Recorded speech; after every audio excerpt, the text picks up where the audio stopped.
In the grand, echoing expanse of the courtroom, the weight of societal prejudice bore down like a thundercloud, casting long, oppressive shadows over the proceedings. The young black woman stood silently at the edge of the room, assumed to be an intern simply because of her youthful appearance and gender. Her hair was neatly tied back, her suit impeccably fitted, yet the absence of an attorney's badge led to the presumption. The cop, a towering figure of authority in his crisp uniform, leaned back with a smug grin, exuding arrogance and prejudice, his laughter pouring oils of disdain over the fire of justice. "Well, what do you think, sweetheart?" he jeered, his voice laden with patronizing sweetness that could only ever be intended as an insult. The gallery, filled with murmurs and the rustling of fabric as onlookers shifted in their seats, now hushed to a silence that fanned the tension like a tinderbox about to ignite. She held her gaze steady, unflinching. Her eyes, dark and determined, flicked momentarily to the cop, then to the judge's bench, the weight of her purpose buoying her. It was a look that hinted at a roaring flame beneath her carefully poised exterior, a flame well fueled by years of systemic injustice and the microaggressions that peppered her path to this very moment. The judge rapped his gavel,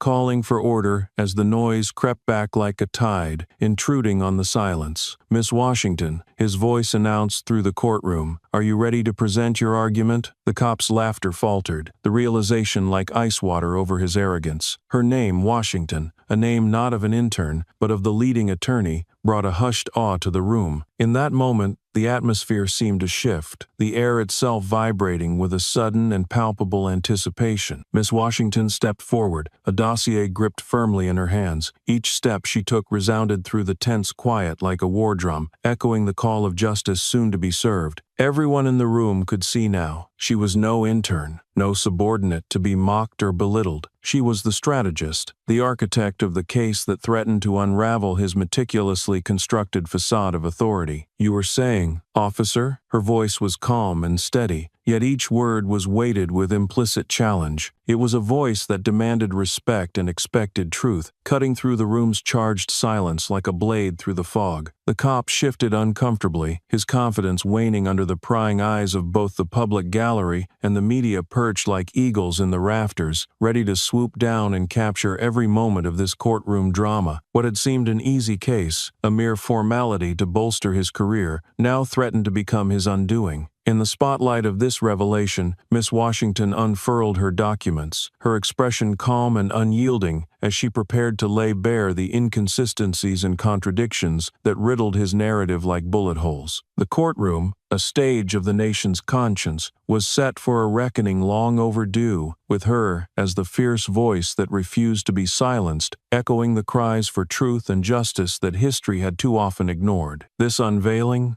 this breathtaking turn of events, was a storytelling scene upon which justice, the type not merely administered by the law, but demanded and reclaimed by the marginalized, would play out. Would the audience dare miss what happens next in this unfolding drama? The young attorney had more than just a case. She had a legacy to defend, not only for herself but for every voice drowned by injustice. And as the scene began, every eye was riveted, every breath held, ready for the story that had yet to be told.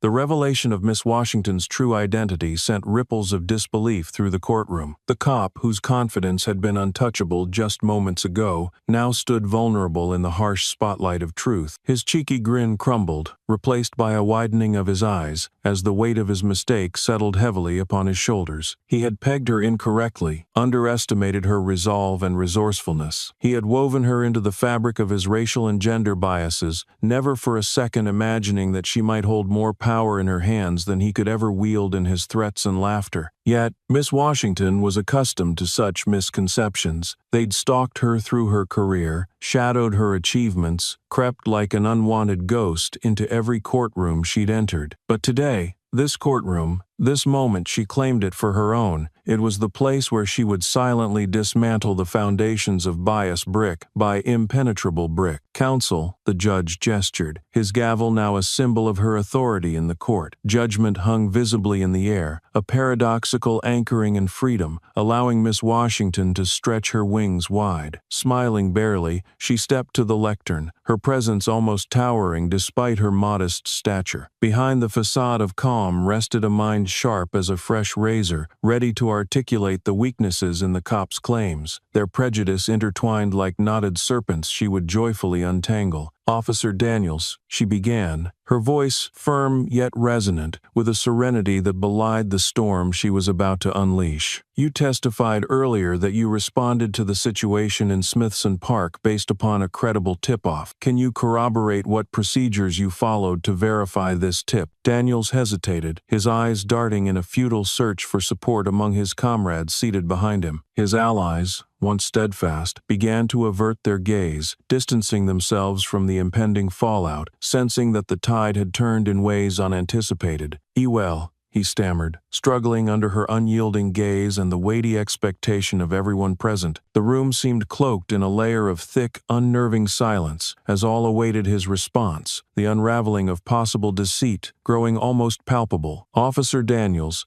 she pressed, her question pointed, unwavering. "It's imperative we understand the validity of the event, prompting law enforcement's intervention." His deflection withered under her persistence. "The tip came anonymously. The call, it was vague, but we knew. We just knew there was suspicious activity," Daniels sputtered, finally resigning to a version of truth doused liberally with uncertainty. "And yet, without verification, you acted in a manner indicative of assumed guilt?" Her eyebrows raised slightly as an edge cut through her usually placid demeanor. The cop shifted, uncomfortable, aware of how threads of his story began to fray under the scrutiny of her questions. All fragments of his previous mockery disappeared, enveloped by the stark light of her inquiry. The onlookers shifted, stirred by this deconstruction, their attention caught in the gravitational pull of an unfolding reckoning. Curiosity peppered the courtroom air. They had come for a routine proceeding but stayed for the reformation of an ingrained narrative. Miss Washington's eyes never left Daniels. She did not raise her voice. The quiet intensity of her demeanor was more compelling than decibels could ever belike a storm that rumbles low, ferocious in its quiet approach, unfurling and reshaping the very world it touches. To her, this trial was more than a singular event. It was a culminating point in a career defined by instances of silent perseverance. Her journey to reclaim spaces that rarely accommodated her presence had only strengthened her resolve, a journey often seen in glimpses, but today showcased in its full entirety. Her identity, no longer confined to assumptions of insignificance, challenged them instead to reconsider the breadth of what it meant to be young, female, and black in a world that boxed such intersections into corners too small for her vast determination. As the afternoon sun sifted through high-arched windows, casting conflicting patterns about the room, it seemed to warmly outline the proud stance of a woman who had redefined the limits imposed upon her by ignorance. She continued, "In our pursuit of freedom from implicit bias, our duty is to hold ourselves to the unwavering standards of truth and fairness." Each word spoken was like a hammer striking down, a rhythmic punctuation to injustice. The irony of Daniel's earlier laughter coursed through the room, replaced by an anticipation not born out of a desire for conflict, but for resolution, burgeoning hope for the dismantling of seemingly impregnable prejudices. What had begun with laughter and mockery would crescendo into accountability, a journey spearheaded by the voice of Miss Washington, whose story and struggle were crafted not just in opposition to past wrongs, but as a manifesto for the justice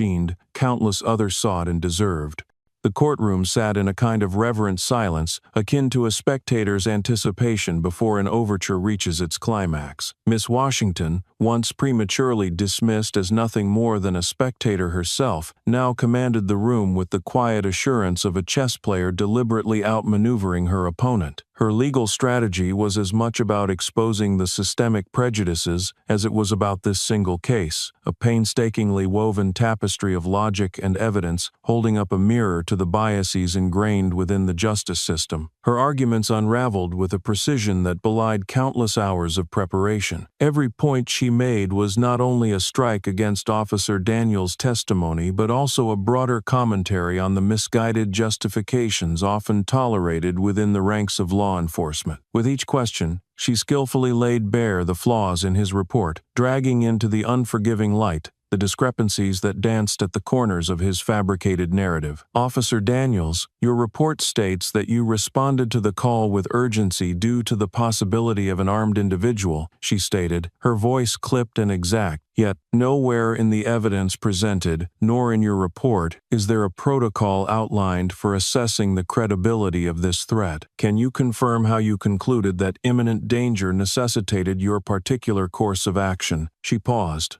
allowing her words to linger, waiting as the air around Daniels seemed to compress. His discomfort was palpable, a testament to the pressure of a reality crashing against his fortress of habitual responses. The usual protocol was followed, Daniels mumbled, his gaze dropping to the floor, haunted by the inadequacies his training had glossed over but Miss Washington now illuminated with relentless clarity. "The usual protocol," she repeated softly, as though holding a fragile truth that risked breaking should more force be applied. The beauty of her strategy lay in its simplicity. The quiet unto which she brought each fact was as surgical as it was devastating. Here, she wasn't just dismantling his case, she was unraveling his understanding of institutional norms, one thin thread at a time. The prosecution, led by Miss Washington, methodically walked through the responding steps that should have been taken but instead ended in what they could argue was an overreach of power and a breach of ethical duty. She highlighted surveillance footage, timestamps meticulously aligned with logs that showed a timeline, suggesting hesitation where there should have been clarity, and rashness where caution was warranted. The courtroom's collective breathing seemed to synchronize with the beat of these revelations, inviting those present to lean forward into a clarity newfound, unattainable by the narrative Daniels had spun. They had come to see the trial, but many left viewing it as a portrait and intricate portrayal of systemic imbalance, each question, each gasp, and each pause painting part of a broader, troubling image. The urgency you claimed Miss Washington's tone was one of frustration veiled by professionalism, is crucial to understanding the intent with which actions were undertaken. Her eyes gleamed with the righteousness of her quest, reflecting a profound understanding that would gain no apology from the likes of Daniels, but which demanded accountability nonetheless. The cop began to stammer, struggling against the tight confines of his previous arrogance, its space narrowing with every response she extracted that exposed contradictions, not in this case alone, but in the very policies he failed to justify. Every word she offered was like tendrils of hope interwoven within her linchpin strategy, each a gloved hand prying open the heart of systemic failures. This wasn't an attack, but an awakening of awareness, a juxtaposition against the rigid structures of bias that had dictated so many lives, her own included. Miss Washington was not just representing a plaintiff's case, she was manifesting a pivotal point in a directional shift towards justice real and lived justice by intricately questioning deeply rooted injustices, systemic prejudice as much a defendant as Officer Daniels himself. With every answer Daniels gave, with every faltering attempt to justify his actions, she recorded another step toward change. She was not merely aiming for victory in the typical sense, she was preparing to extricate the poison of presumption from an establishment often blind to its own biases. As the day ended,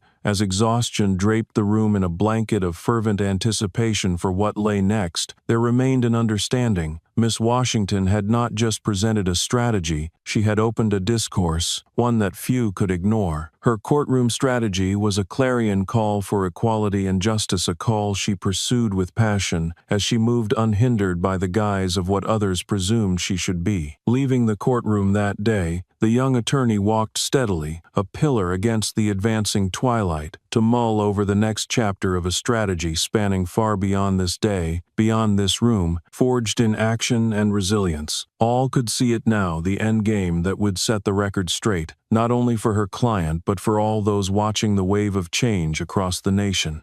The evening sun cast long shadows over the city, its waning light a metaphor for the cracks that Miss Washington had begun to chip away at in the judicial facade. As she stepped into her office, a small, haven-like space filled with books and the comforting weight of knowledge, memories of historical injustices came flooding back, each a reminder of the work yet to be done. She sat down at her desk, her gaze distant, traveling through the corridors of time where she imagined the battles fought by those who had come before before her. Their faces, some captured in worn photographs pinned against her corkboard, stood as sentinels of her resolve. Thurgood Marshall, Constance Baker Motley, Charles Hamilton Houston. Their fight had laid the groundwork for the path she now trod. The history of what she faced was a complex tapestry of systemic injustices that had shaped her life, the lives of her family, and so many others who looked like her. This tapestry was interwoven with stories of triumphs amidst oppressive moments, where battles had been fought and won in courtrooms much like the one she now found herself a part of. She could hear her father's voice, a stately timbre ripe with tales of defiance, recounting days spent rallying in the streets for equality, a time when bravery meant looking injustice in the eye, even when it seemed insurmountable. His stories lingered as parables guiding her steps, each word sewn into her being with the weight of history. Remembering these stories while preparing the groundwork for tomorrow's proceedings injected a renewed vigor into her resolve. Each legal precedent she cited,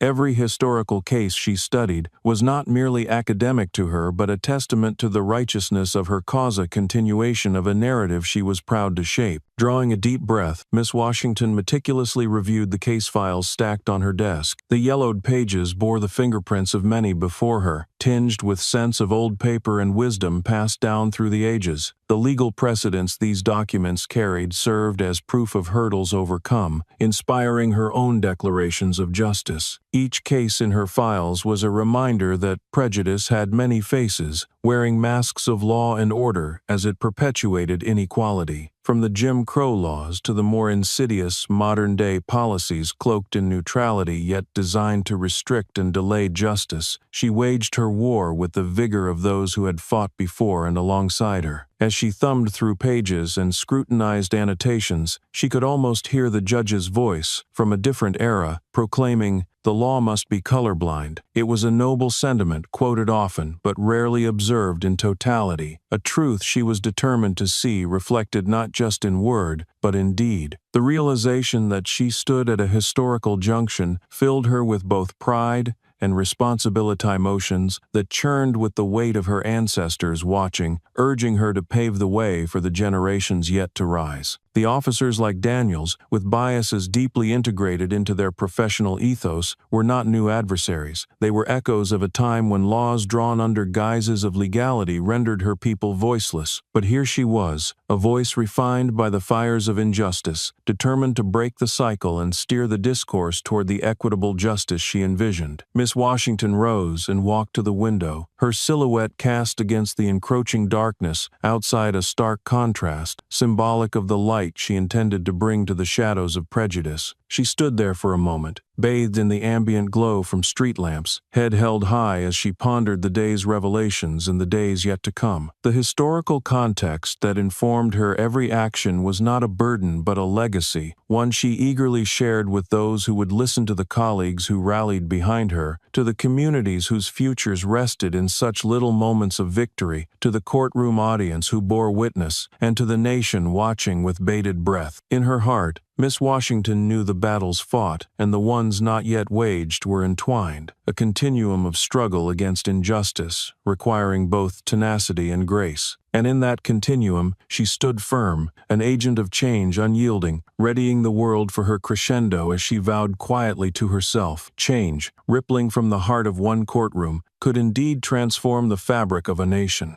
The night before, under the dim glow of a solitary desk lamp, Miss Washington immersed herself in her preparation for what would be a pivotal day in court. Each document she reviewed, each legal reference she memorized, became her armor, fortifying her for the battle that lay ahead. The weight of her task was as immense as it was personal, channeling the resilience of her ancestors into every facet of her strategy. Stacks of papers, legal statutes, case files, and handwritten notes were meticulously organized around her. Miss Washington had transformed the chaos of information into a strategic playbook, each section a deliberate step designed to dismantle Officer Daniels' facade of credibility. Her preparation was the product of countless hours spent poring over testimonies, aligning timelines, and connecting dots that others might have missed. She leaned back in her chair, her eyes closing briefly as she breathed in deep and slow, letting herself sink into the calculated rhythm of the machine she had so carefully constructed. It was an engine of justice, a legal masterpiece, she hoped, would not only clear her client's name, but also send ripples through the wider justice system. Her phone buzzed on the table beside her, breaking the silence. It was a message from her mother, a silent pillar of support throughout her journey. "Proud of you. You have the strength of 1,000 behind you." A brief smile tugged at her lips. Such words were soul food, restoring her determination with nourishing warmth. It was a reminder that though she stood in the courtroom alone, she was supported by generations of love and struggle that defied history's attempts at erasure. Miss Washington refocused her attention back on her notes. Among the many tactics she had honed was a keen eye for spotting inconsistencies. The prosecution's case was riddled with such inconsistency-small errors, overlooked details that she planned to exploit to full effect. Her interrogation plan of Officer Daniels was designed to bring these to light, exposing each flaw one by one until the tapestry of his narrative unraveled entirely. She'd recruited experts in forensic analysis and independent witnesses whose testimonies supported a narrative contrary to the assumptions presented. Her strategy relied not only on dismantling Daniels' credibility but on illuminating the broader implications of his actions within a system that too often turned a blind eye. Determined not to leave any stone unturned, she highlighted sections of the law books, adding annotated notes detailing potential legal precedents to support her arguments. While her critics might mutter about her youth, they could not deny the breadth of her preparation. It was her strength, the shield she wielded against the biases seeking to undermine her battle for justice. As the night edged toward dawn, the sky lightening to a muted gray, she paused to stretch, glancing at the clock. It was almost time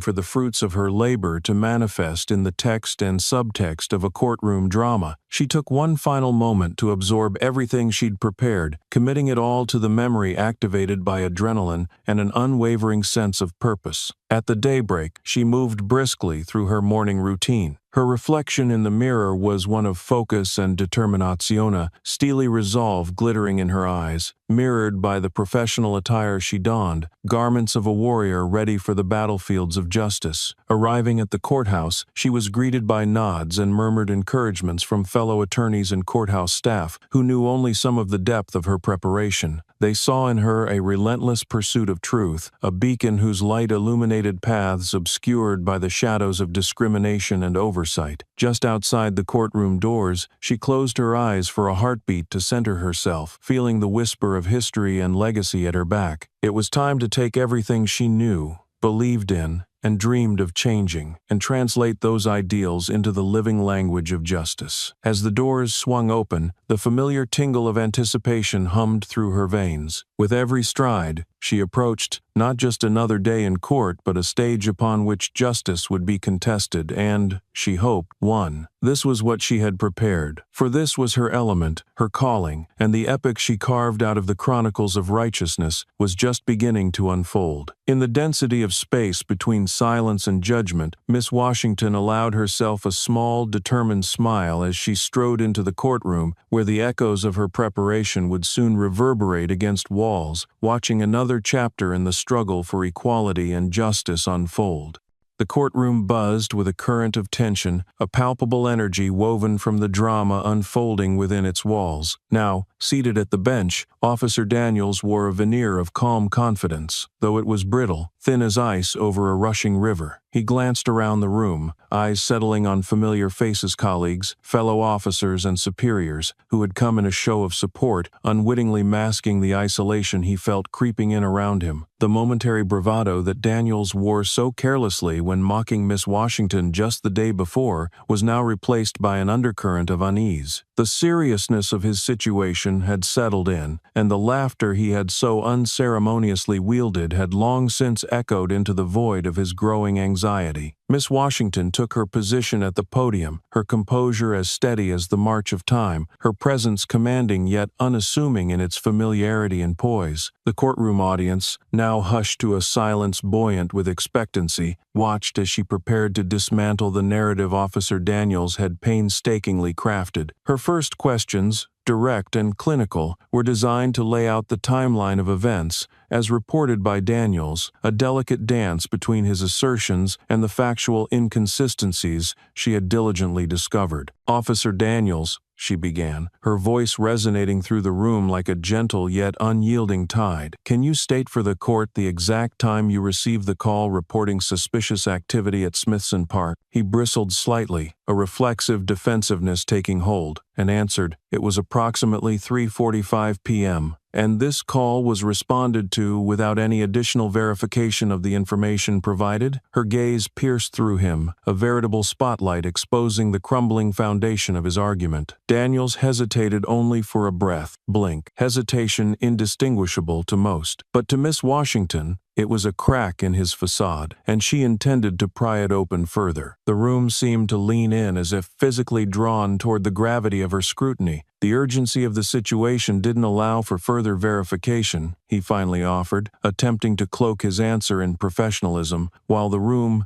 recognizing its frailty, tensed with unspoken questions. Miss Washington continued, seamlessly transitioning with the precision of a pianist moving from one melody to the next without pause. Her questions gathered momentum, orchestrating the symphony of disassembly that echoed within every corner of the courtroom. "In your report, you indicated identifying the suspect based upon recorded descriptions, yet surveillance footage contradicts the aggressor's claimed characteristics. Might you explain this inconsistency?" The question hung heavy, each word falling like a deliberate note upon the staff of the courtroom's collective consciousness. Daniels shifted again. A lesser man might have faltered, but he straightened, a lost cause fighting against the inevitable onslaught of Miss Washington's strategic precision. "I followed standard procedure," he repeated, but the repeat offense of his words only echoed uncertainty. Miss Washington's patience was profound. She let each stumble, each unwarranted assurance grow evident to the eyes of the jury. The narrative that Officer Daniels clung to was now a fragile construct, unraveling under the relentless inquiry, one truth peeling back layers of fiction until the transparency of reality was unavoidable. Miss Washington drew upon facts like an artist drawing upon colors, each hue a contribution toward a clearer picture of truth stained heavily with his falsehood. Across the room, jurors exchanged glances, eyebrows raised in curiosity at the gaps exposed by Miss Washington's unrelenting line of questioning. What began as a dismissive underestimation had morphed into a tableau rife with implications, both ethical and procedural. As someone who shaped the world with her words, Miss Washington did more than challenge Daniels. She synthesized years of law, morality, and justice into a narrative, punctuating every incongruity with precision and authoritative understanding. And then, like a maestro concluding a crescendo with a flourish, she paused, letting the weight of her discrepancies proposed exist in the uncomfortable void she had nurtured around Daniels' testimony. "What we see here, Officer Daniels, is not just simple error, but potentially systematic negligence. And what happens when standard protocol only further equivocates the truth?" Her concluding note left the courtroom vibrating with the kind of tension only a post-storm silence begets, thick with implication, absorbing the profound lesson imparted. With this, she stepped back, allowing the vacuum of her presence to resonate, leaving Daniels grappling with his reeling narrative. The court absorbed in the tapestry Miss Washington had woven, a tapestry of truth and accountability. Her darting truths had pried open a trajectory more sweeping than the corners of this courtroom, echoing beyond its walls to challenge a nation's narrative stained with complacency. As news of the unfolding trial spread beyond the courthouse walls, the outside world became a swell of interest and activism that lit up social media channels and community centers alike. The young attorney's relentless pursuit of justice, coupled with the undercurrents of racial bias being probed and exposed, galvanized a community long accustomed to fighting battles both public and unseen. Friends, family, and allies who had been supportive throughout Miss Washington's journey now stepped forward with renewed vigor, rallying around her cause. They understood deeply that the courtroom drama was not an isolated incident but a microcosm of larger societal issues that needed addressing. Miss Washington's example had sparked an awakening, a rallying call for deeper systemic change. Just outside the courthouse, crowds began to gather, their presence peaceful yet powerful, like the steady current of a river promising transformation. Media outlets from across the state deployed reporters to cover the growing movement, cameras capturing the diversity of voices converging to support the young attorney and the broader implications now swirling up from the courtroom into the public discourse.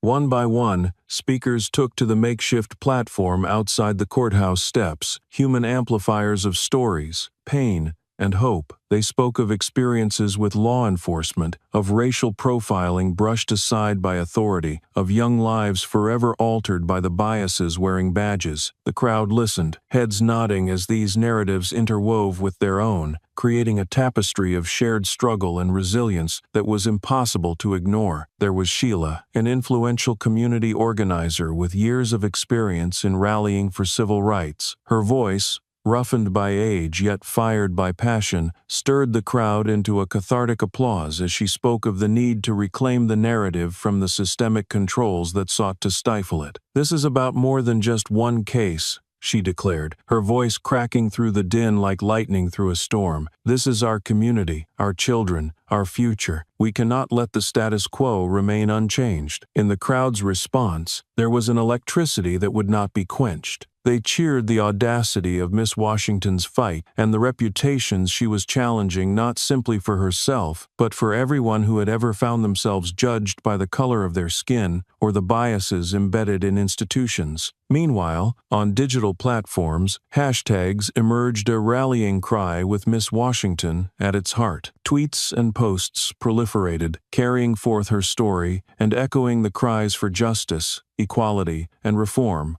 across the nation. Major networks picked up the narrative, and the courthouse case metamorphosed into a national conversation narrative, an intersection of personal triumph and systemic reform. Inside the courthouse, Miss Washington remained focused, but the knowledge of the support galvanizing outside filled her with renewed energy. She could feel their presence like a tidal force meeting her own, fortifying her stance and pledging solidarity to apprehend the systemic prejudice she faced. The community's collective energy reached even the courtroom as messages of hope and offerings of support made their way inside. Flowers, notes, and images of encouragement adorned the courtroom hallway's tangible reminders of the determination beyond those walls. As Miss Washington prepared for the next stage of the trial, a fellow attorney and longtime mentor approached her. His face bore the wisdom and weariness of decades woven into the fight for justice, his presence a reminder of the baton she now carried. "You're doing more than you realize," he said softly, placing a hand on her shoulder. "Remember, change is never immediate, but today, because of you and those outside, we're one step closer." She smiled, a genuine, heartfelt acknowledgement of the truth in his words. This was more than just a victory to be won in the courtroom. It was about setting precedent, both legally and socially, for all who would follow. With this determination sharpening her focus, she returned to the task, steering her hands through tomorrow's strategy, a brightness in her eyes fueled by the community propelling her forward. In the quiet space before the storm resumed, Miss Washington's heart pulsed with the promise of change. The movement growing beyond the courthouse walls wasn't just supporting her, it was propelled by her cause. Their voices intertwined with her actions, together whispering for a cascade of justice, cascading over disparities and nurturing seeds of equality newly germinated in the soil of their shared struggle.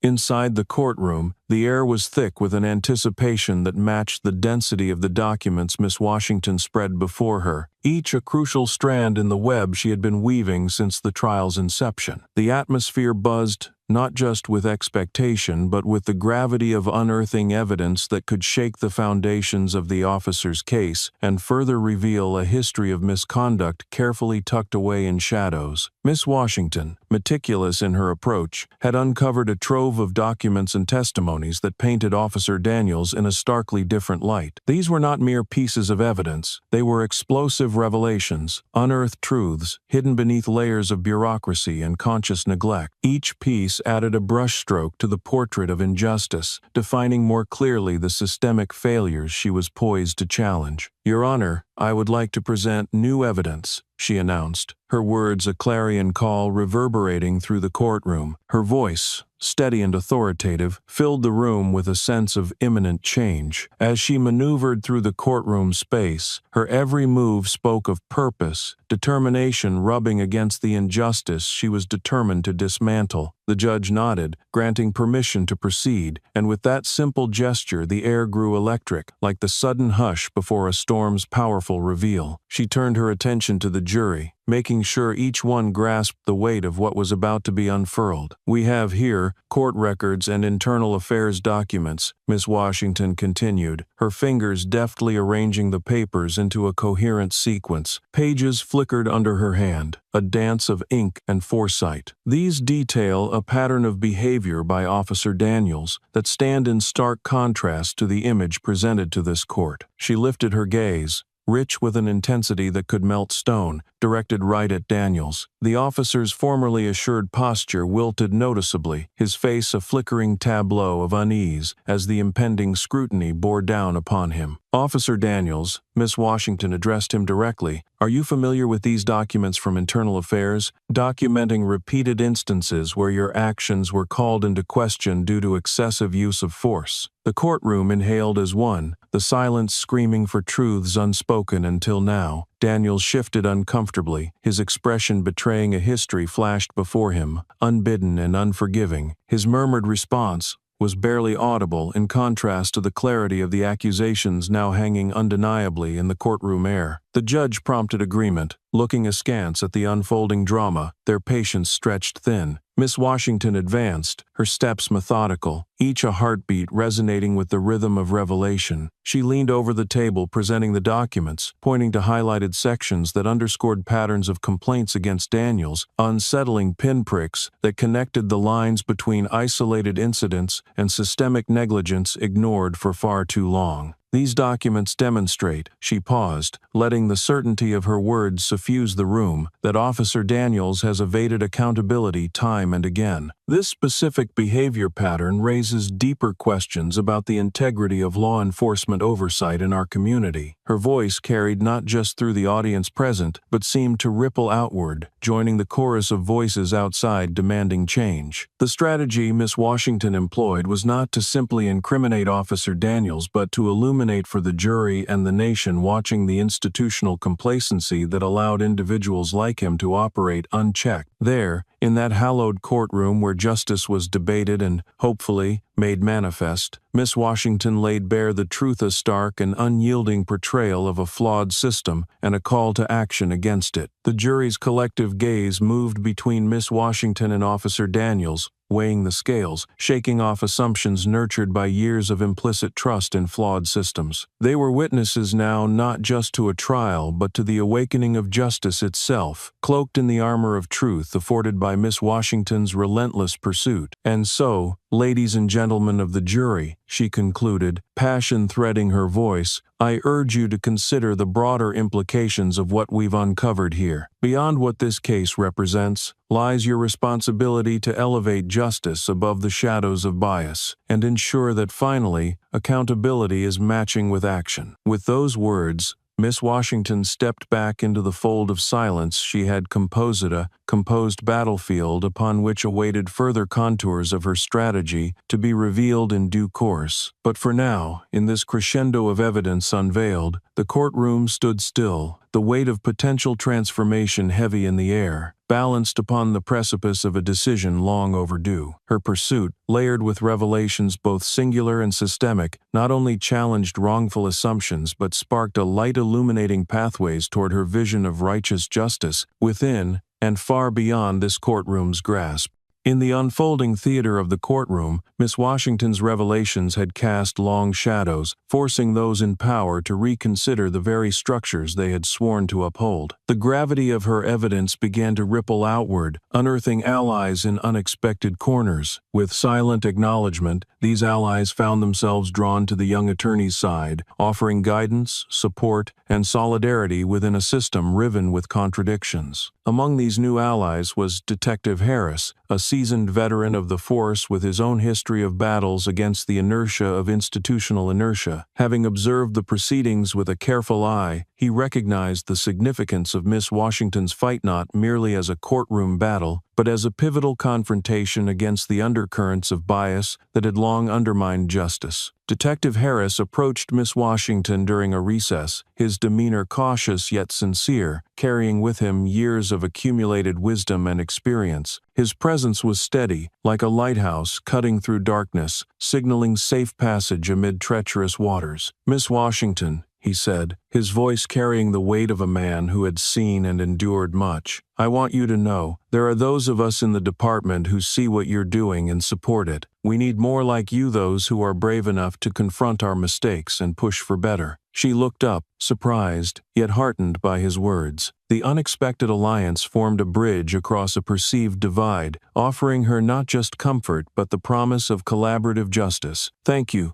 Detective Harris," she replied, sincerity shaping her words. "It means a lot to have support from within. Creating change, I believe, requires the audacity to challenge and the courage to stand united, even when the path seems daunting." Their conversation deepened, revealing shared ideals and a desire for reform that pushed against the status quo. Harris offered insights from his years on the force, pulling back the curtain to reveal the complexities and pressures that had allowed officers like Daniels to evade accountability. His revelations about departmental oversights and the mechanisms of their internal affairs division were invaluable, providing Miss Washington with further leverage for her strategy. With Harris's cooperation, Miss Washington gained access to additional records, previously mired in bureaucracy, detailing other instances where complaints had been mishandled or dismissed altogether. These documents painted a broader picture of negligence within the department, offering further substantiation to her claims that Daniels was but one of many symptoms in a diseased system. News of Detective Harris's assistance soon reached others in and around the courtroom, creating a buzz of hopeful curiosity. His colleagues whispered of his defection, as some saw it, while others applauded his courage to stand alongside a righteous cause. Empowered by this alliance, Miss Washington strategized into the early hours of the morning, fueled by the momentum of systemic scrutiny, finally gaining traction. Her legal team, fired by her passion and dedication, worked tirelessly beside her, moving through files, reviewing case law, and refining arguments for the days ahead. In these small, momentous acts of solidarity, Miss Washington saw the broader movement taking shape. It was as if invisible threads had started to weave a new fabric of justice, each connection pulling another strand of humanity into the narrative she was crafting, one of unity, accountability, and integrity within the justice system. As the morning sun filtered through the courthouse windows, painting the floors with streaks of golden light, Miss Washington walked back into the courtroom reinvigorated. She carried with her the unyielding support of allies, both old and newfound, each a testament to the growing chorus demanding transformation. The stage was set for the continuation of her case, the anticipation palpable both within the confines of the courtroom and beyond, where rallying cries for justice echoed through the city streets. Miss Washington stood at the nexus of Change no longer, a lone voice in a vast injustice but part of a choir, harmonized by hope and fierce determination, ready to finish what they started. Detective Harris gave her a discreet nod from the gallery, a silent promise of allyship as she took her place to resume the trial. This was her moment, theirs. Collectively and in that shared purpose, they found the strength to face the monumental challenges yet to come. The seeds of trust and justice planted here would indeed spread their roots deep, cultivating the fertile ground of an equitable future.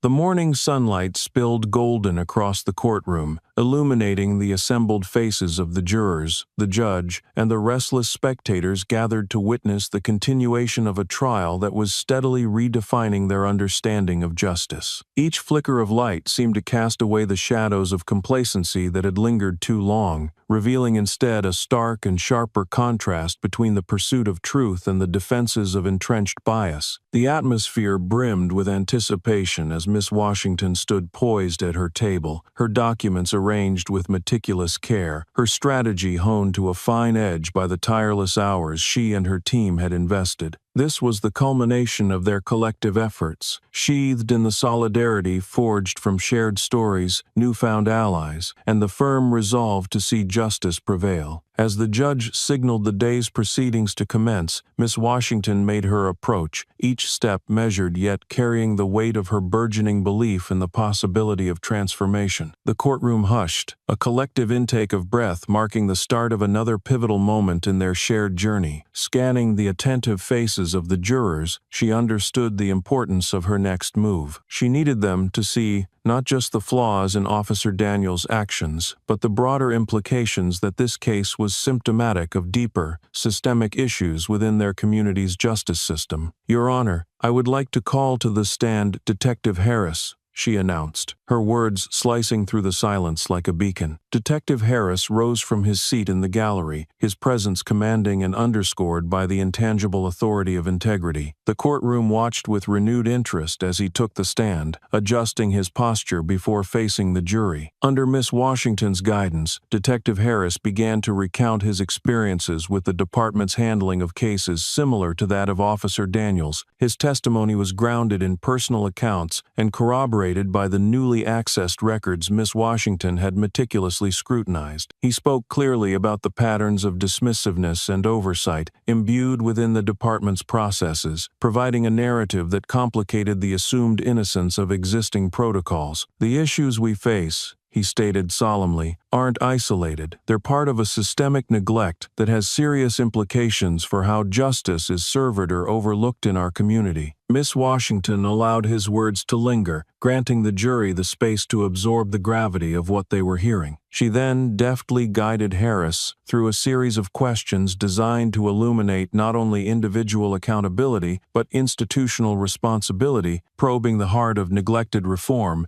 and the ignored calls for accountability. "Detective Harris," she continued, "how, in your experience, does this lack of oversight impact community trust in law enforcement?" His response came thoughtful and resonant, like a responsibility willingly borne. "It erodes it. Our community sees only the outcome. When justice fails, trust diminishes. When trust diminishes, cooperation withers. The cycle perpetuates distrust, fear, and ultimately division." A subdued murmur rippled through the spectators, many of whom had felt the sting of that very erosion. The betrayal described was familiar, validating their experiences and concerns, while the jury's own perception began shifting towards the undeniable need for change. In that moment, Miss Washington felt the burgeoning force of a movement transcending the dimensions of the courtroom. Here, transparency was not just a concept, it was being lived, breathed, and testified to, as more voices joined the collective call for meaningful reform. As the trial continued, Harris's testimony fortified the steadfast resolve Miss Washington displayed, supporting the narrative she was weaving. The interactions between her and her witnesses were not merely procedural, they were a powerful dialogue that bridged divides, challenged norms, and kindled the hope of newer, fairer possibilities. As she concluded the examination, her gratitude to Harris was palpable, shared in the brief meeting of their eyes, a shared acknowledgement of the quiet revolution stirring within them and around the room. The rest of the day proceeded with an insightful thoroughness, as Miss Washington delineated her arguments, meticulously interlacing truths drawn from witnesses, records, and expert testimony. Outside, the crowd's chants of support swelled like a tide, synchronizing with the rhythm of justice echoing inside. By day's end, hope was no longer an abstract notion. It was present, standing resilient even as the day's proceedings wrapped up, its presence reflected in every face turned towards the possibility of what lay ahead. Miss Washington, buoyed by this wave of solidarity, understood that this case was more than a legal battle. It was a narrative being rewritten with determination and hope, court by an unwavering court session. As she gathered her materials to depart for another evening of preparation, the sense of shared purpose throbbed against the courtroom walls, resonating far beyond, a testament to the change being born from this trial, one testimony, one voice at a time.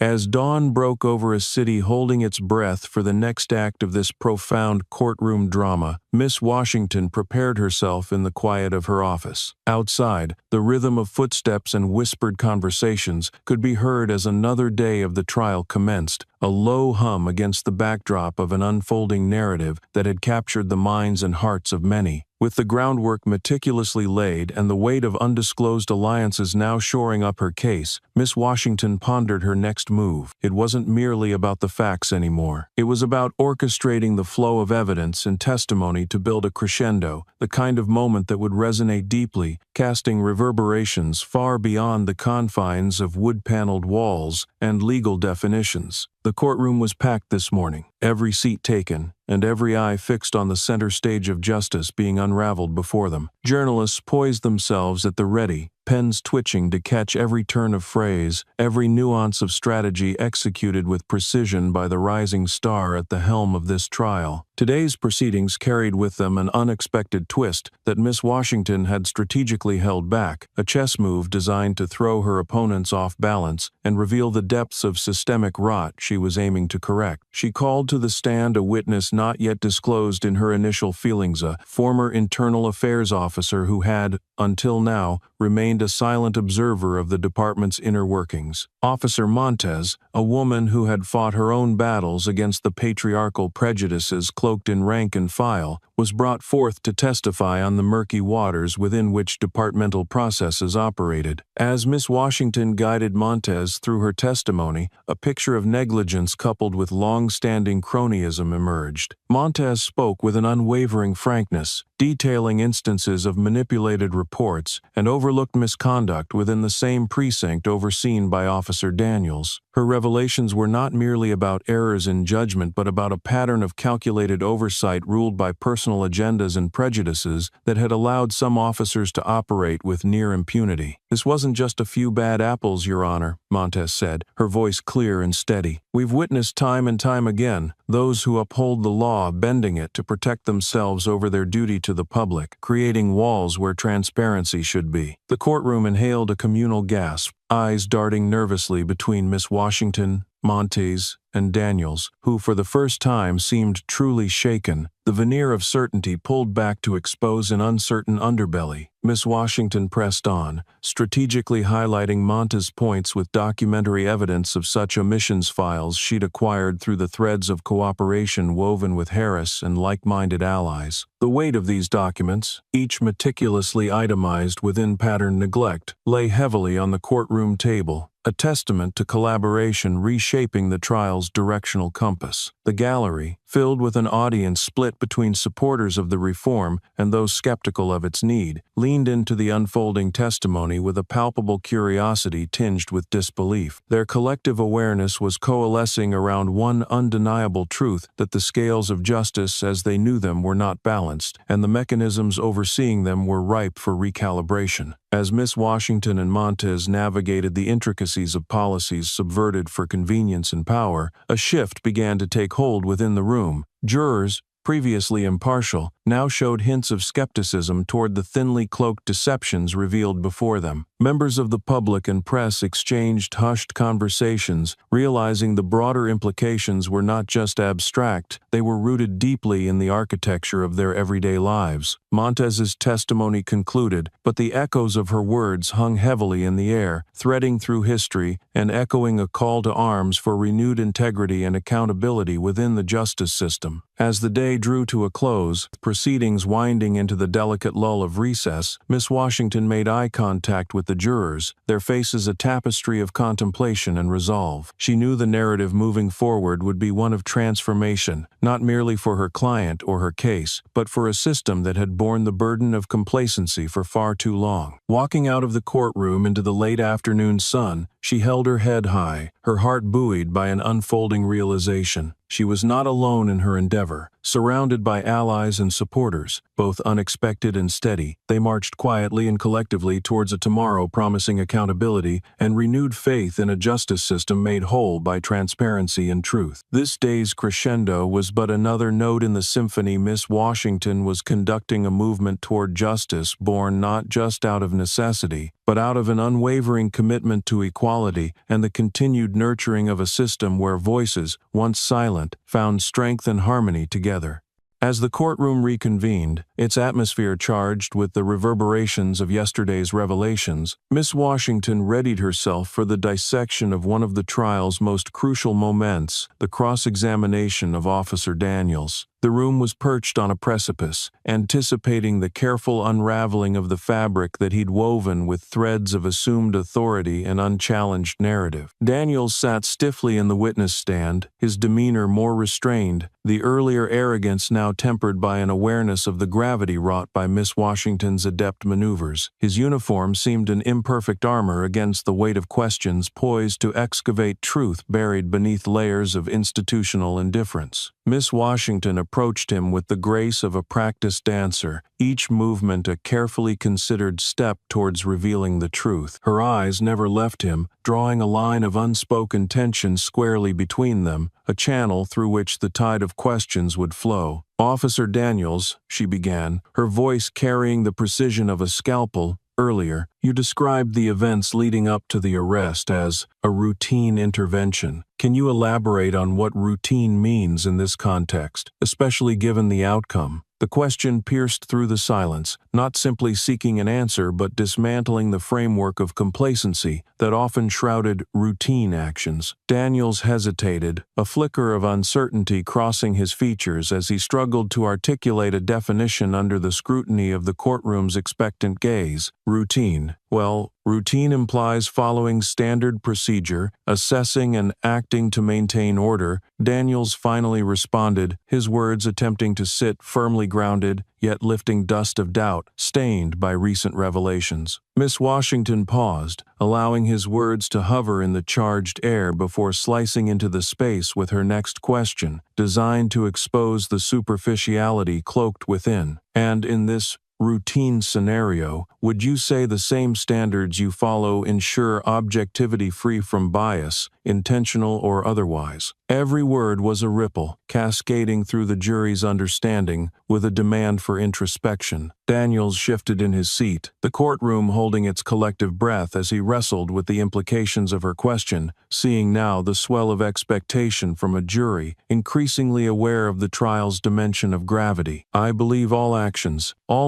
taken, were within the guidelines," Daniels replied, but now lacking the conviction he had once exuded, his voice trailing into the fabric of uncertainty, Miss Washington deftly wove guidelines that produced complaints of excessive force. She pressed, her voice picking up momentum. "Officer Daniels, can these guidelines be effective or equitable if they render their subjects unheard and unprotected?" The tension escalated, a crescendo building with each sharp note of inquiry Miss Washington strummed, her questions uncovering truths long buried under procedural complacency. Daniels, unsteady now, was faced with not just his own actions, but the scrutiny of a system exposed by its own failings. "Its possible improvements could be made," Daniels conceded, his words born of a dawning realization and the persistence of Miss Washington's relentless demand for accountability. The jury, their expressions a mosaic of reflection, consumed this admission. They saw Miss Washington not merely as an advocate for her client, but as an architect of justice, directing their focus toward the broader implications and deep-seated prejudices masked by claims of routine. In the silence that followed, she moved forward with unrelenting precision, layering in evidence from previous testimony and records that painted the inaccuracies in Daniels' past statements as deeply woven into systemic negligence. Each point she made was not just proof against Daniels, but a canvas upon which she painted the stark need for reform. Through her cross-examination, the courtroom transformed. Jurors, observers, and even members of the press absorbed the gravity of her revelations, which demanded not just a look at the surface, but a soul-searching examination of their own biases and blind spots. Towards the conclusion of her questioning, Miss Washington paused, embodying the clear air of resolve that filled the space. Her closing question to Daniels was not just for him, but for all who remained complacent in the face of unchecked power and systemic bias. "Officer Daniels," she asked, "do you believe that justice is served by protecting practices that need rigorous examination and change?" Under the weight of her gaze, hours of preparation, and the testimony unfolding before him, Daniels exhaled deeply, and while words seemed to escape him, the silence itself was telling a reflection of the change rippling through the courtroom's walls. As she returned to her seat, Miss Washington left behind more than points scored in a courtroom battle. She left a blueprint of collaboration, enlightenment, and change, an unyielding testament to the truth that justice, if it is to be whole, demands courage from those brave enough to challenge the system from within and beyond its hallowed halls. The day's resonance drifted upwards, catching the light of possibility and determination as those walls heard, perhaps for the first time, the fullest measure of what justice could be.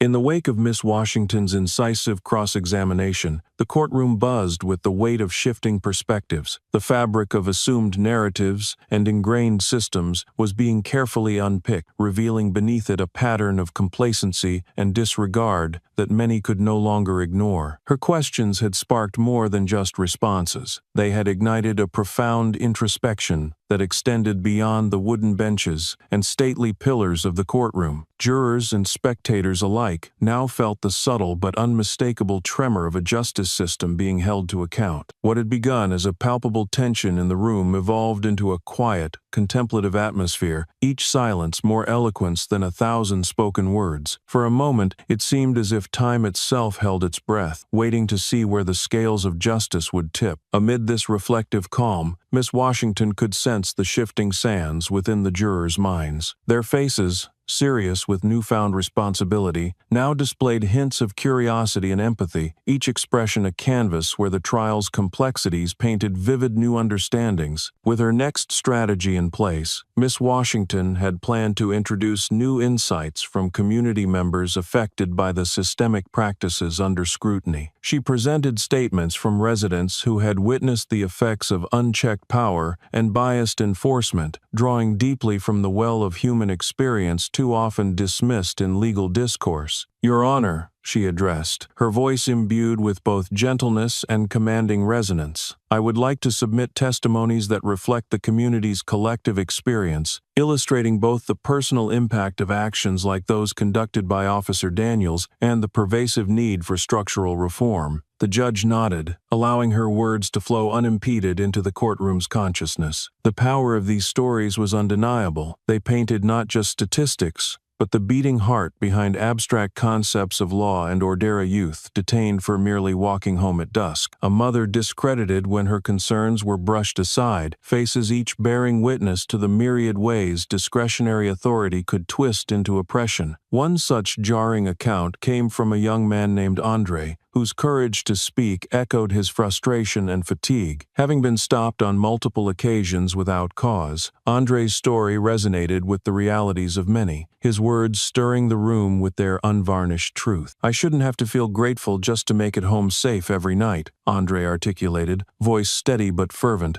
each syllable a pointed reminder of his daily navigation through an implicit minefield. "I'm tired of being seen as guilty before innocent. Our community is asking for nothing more than what everyone deserves: an opportunity to live without fear." Through Andre's testimony and others like it, the jurors began to glimpse the tangible impacts of misguided policy as a reality much closer and expansive than courtroom theories had perhaps allowed them to consider. Through these personal narratives, they were urged to envision not only the individual lives required to navigate these injustices, but also the systemic overhaul necessary for justice to fully embrace its name and purpose. Miss Washington continued to layer these truths throughout the day, intertwining them with legal precedents and noble aspirations of equity, each an architect's tool crafting a vista where fairness might someday thrive. Her narrative was not just forensic deconstruction, it was a restoration of voices long silenced by the excuses now ringing hollow. As the testimonies intertwined within the larger tapestry of the trial, the murmurs of acknowledgement from the audience grew more audibly appreciative.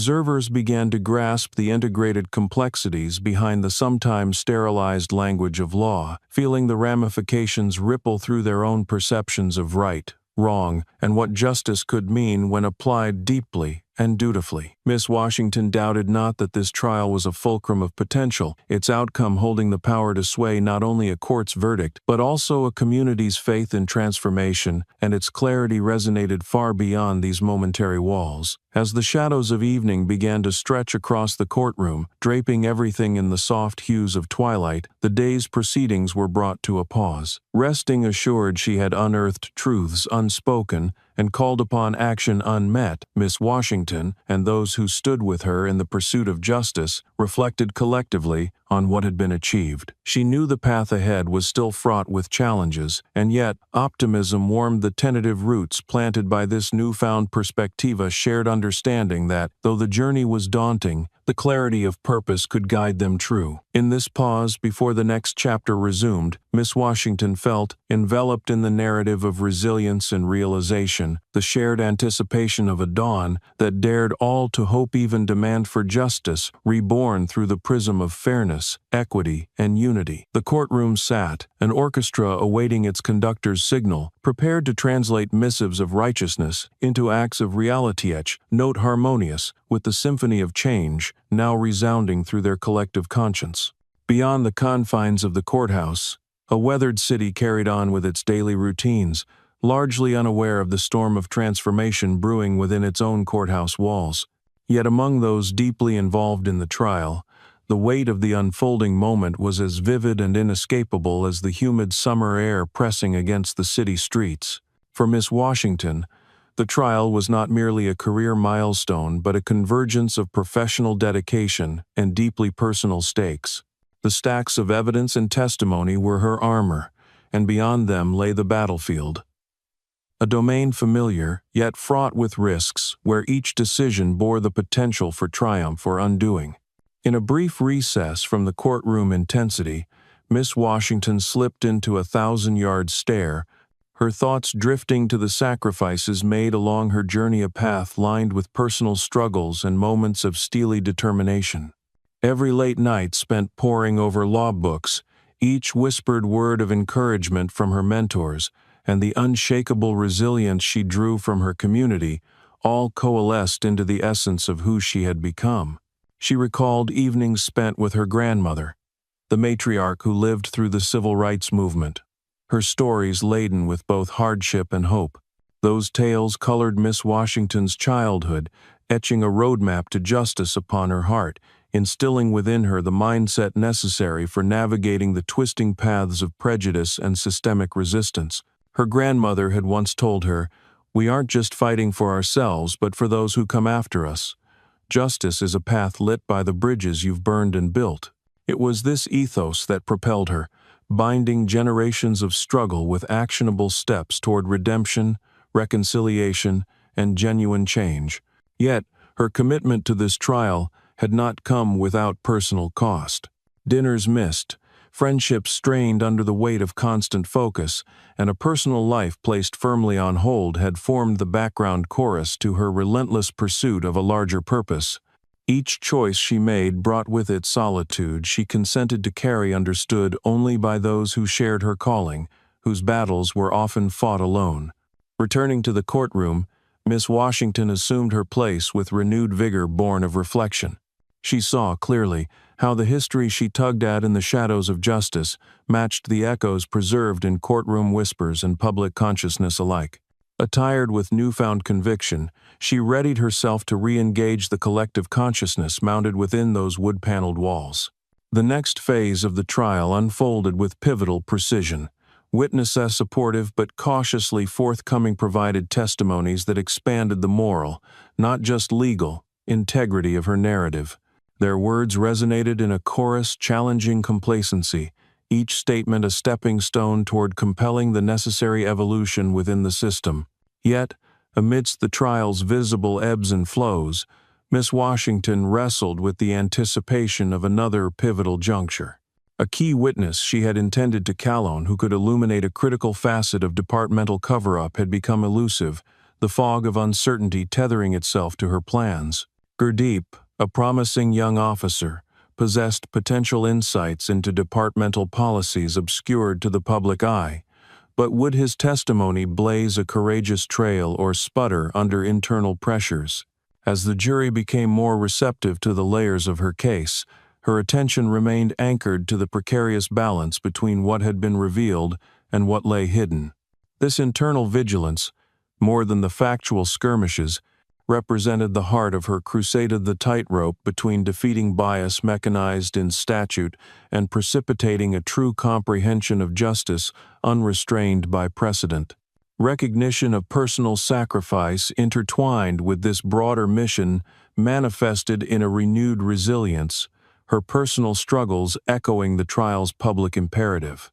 Miss Washington understood the broader demands placed upon her, and embraced the idea that, in sacrifice, she planted seeds of irreversible change, a proliferation of justice born from purposeful struggle. As the day's proceedings wound down, their tempo marked by triumph and contemplation mingling in equal measure, Miss Washington stood once more at the threshold of what could be. Encouraged by the potential of untested avenues and uniting narratives echoing through both her life and trial, her resolve was unshaken, ready for what night might bring and morning uncover. Stepping into the hallway, she could almost feel the comforting presences of those allied close temperament, honed through shared legacy and common cause. Collectively, they were well equipped to redefine justice's touch, softly resonating and boldly manifesting. In conjuring her next steps, Miss Washington inhaled deeply, approval measured by those who had fought and those who would fight together tomorrow, sustaining breath for decisions yet made, lessons yet learned, and victories yet attained. As evening kissed day's edge, she stood enveloped in awareness that her decisions, both personal and professional, would transform even as they unfolded, shaping both future realities and undaunted beliefs.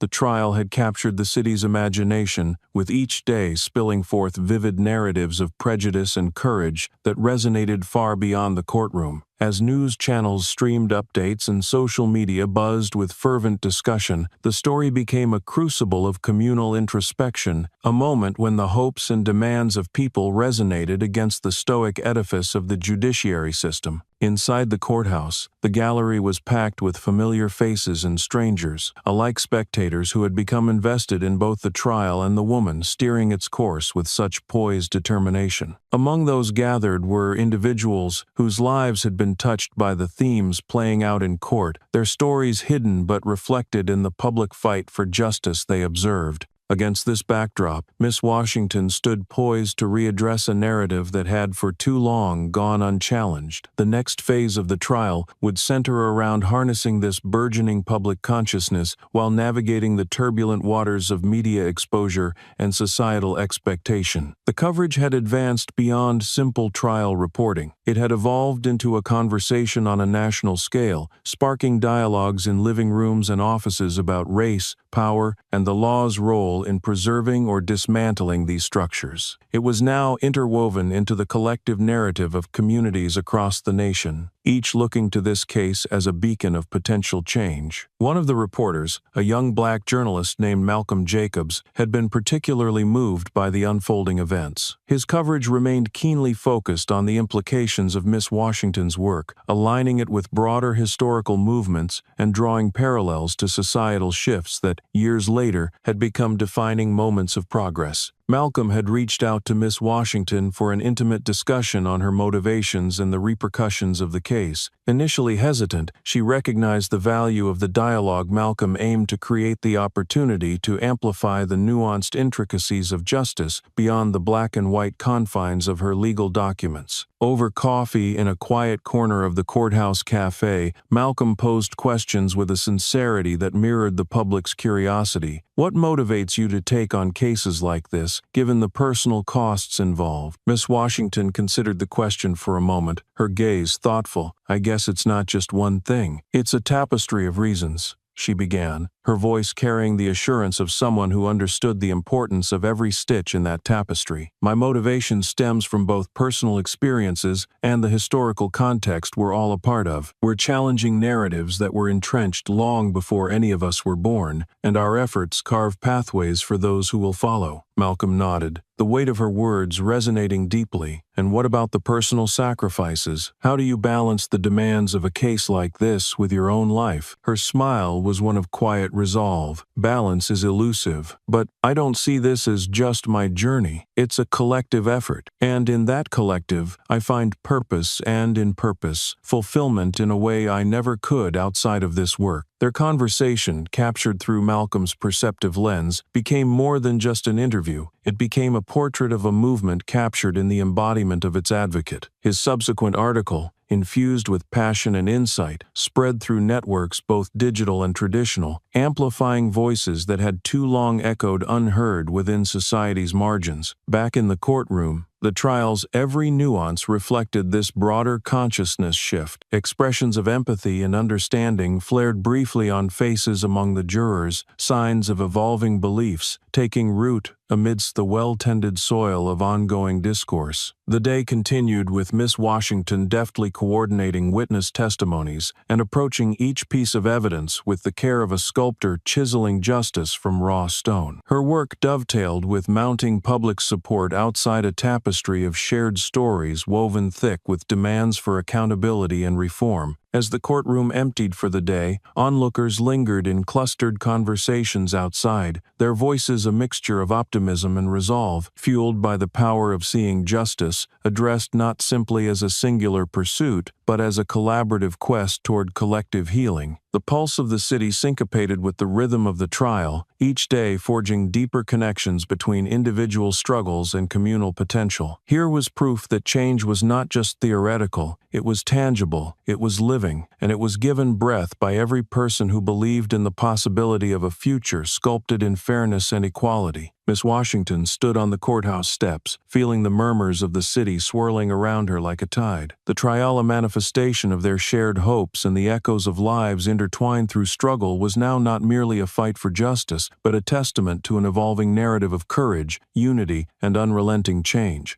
As dawn broke over the city, painting it with shades of hope and determination, the day of reckoning stood upon the horizon. Judgment Day had arrived, the culmination of months of relentless pursuit for justice, a battle waged in the hearts and minds of those within the courthouse and beyond its stone facade. At the core of it all was Miss Washington, the young attorney whose tenacity and vision had ignited a spark that grew into a regional blaze of demand for change. The courtroom filled quickly, an electrified silence draping over the spectators like a shroud. Journalists, friends, and strangers sat shoulder to shoulder, united by the weight of anticipation that seemed almost palpable in the air. Outside, a crowd had gathered, braving the early morning chill to stand in solidarity, a visible support system for the justice being sought. Miss Washington entered the courtroom with a quiet confidence, her mind a temple of calm amidst the clamor of external expectations. Each person who had taken the stand, each piece of evidence assembled into her strategic blueprint, contributed to the narrative she had woven, a tapestry of truth, courage, and necessary accountability. As the proceedings began, the judge took their place at the bench, the authority of the gavel a symbol of impending resolution. The jurors, having listened intently to days of testimony, now embodied the moral compass by which the trial's fate would be determined. Miss Washington took a moment to observe them, their faces lined with focus and contemplation, evidence of the trial's burden shouldered in the name of justice. Her opening statement had called them to action, and now, in these final moments, she hoped that their response would resonate with the truth so painstakingly laid before them. The judge reaffirmed the gravity of the case and reminded the jury of their solemn duty to see beyond the veil of bias and to weigh each fact with an unclouded mind. The courtroom held its breath, a collection of hearts beating as one, as the jury departed to deliberate behind closed doors. During the hours that followed, the atmosphere outside the courthouse was one of unity, where camaraderie transcended barriers of race and class. Conversations sparked between friends and strangers alike as they shared personal stories and mused over the potential outcomes of the trial, which had, in so many ways, become a symbol of their collective struggle. Inside, Miss Washington paced the hallways, her steps measured yet infused with the kinetic energy of anticipation. Encouraging words from colleagues and familiar nods from community members buoyed her along the way, their presence reinforcing the truth of shared mission and conviction. As the jury finally returned, their steps echoed softly on the polished floor, the air rippling with a tension that was both hopeful and fearful. Miss Washington took her place as the weight of their collective decision filled the room of promise held in each pair of eyes fixed on the foreperson carrying the verdict. The judge called the court to order, and Miss Washington felt the weight of generations press against her back, those who had fought and fallen before her, and those who would come after, each relying on the outcome of moments like these to forge new paths to justice. The foreperson rose, clearing their throat in the pregnant pause before revelation. The verdict, once spoken, traveled the length of the room like an arrow, finding its mark, a verdict that would reverberate through policies, communities, and individuals who had waited too long for a moment like this. And so it was declared, Officer Daniels was found guilty of misconduct and abuse of power. The sound was met with an exhale from the room, a sigh of relief and justice fulfilled, punctuated by scattered, restrained murmurs of approval. Justice had found its voice in a verdict that resonated far beyond its immediate consequence. It became a beacon, encouraging not only reform but reflection, carrying with it the imperative for transformation and accountability long overdue. As Miss Washington absorbed the reality of the moment, a smile spread across her face, subtle and content, a tapestry's final thread woven into place. She had achieved more than a legal victory. She'd shifted paradigms and challenged deeply rooted biases, and forged a map for others to follow. Beyond the courthouse doors, the sounds of cheers erupted, a chorus of jubilation capturing the joy of small triumphs and the embers of change ignited in shared struggle. Miss Washington, as she stepped out into the sunlight, accepted the embraces and thanks of those around her, each acknowledgement a testament to the power vested in collective spirit and dedication. While the fight for justice would continue, today's victory was their testament, a declaration that justice, when pursued with integrity and intention, could lead toward equity and enduring change. And as she stood surrounded by her community, Miss Washington knew that while this chapter had reached its resolution, the journey toward a just world was only beginning, propelled by hope and courage, proving indomitable against the tide of history.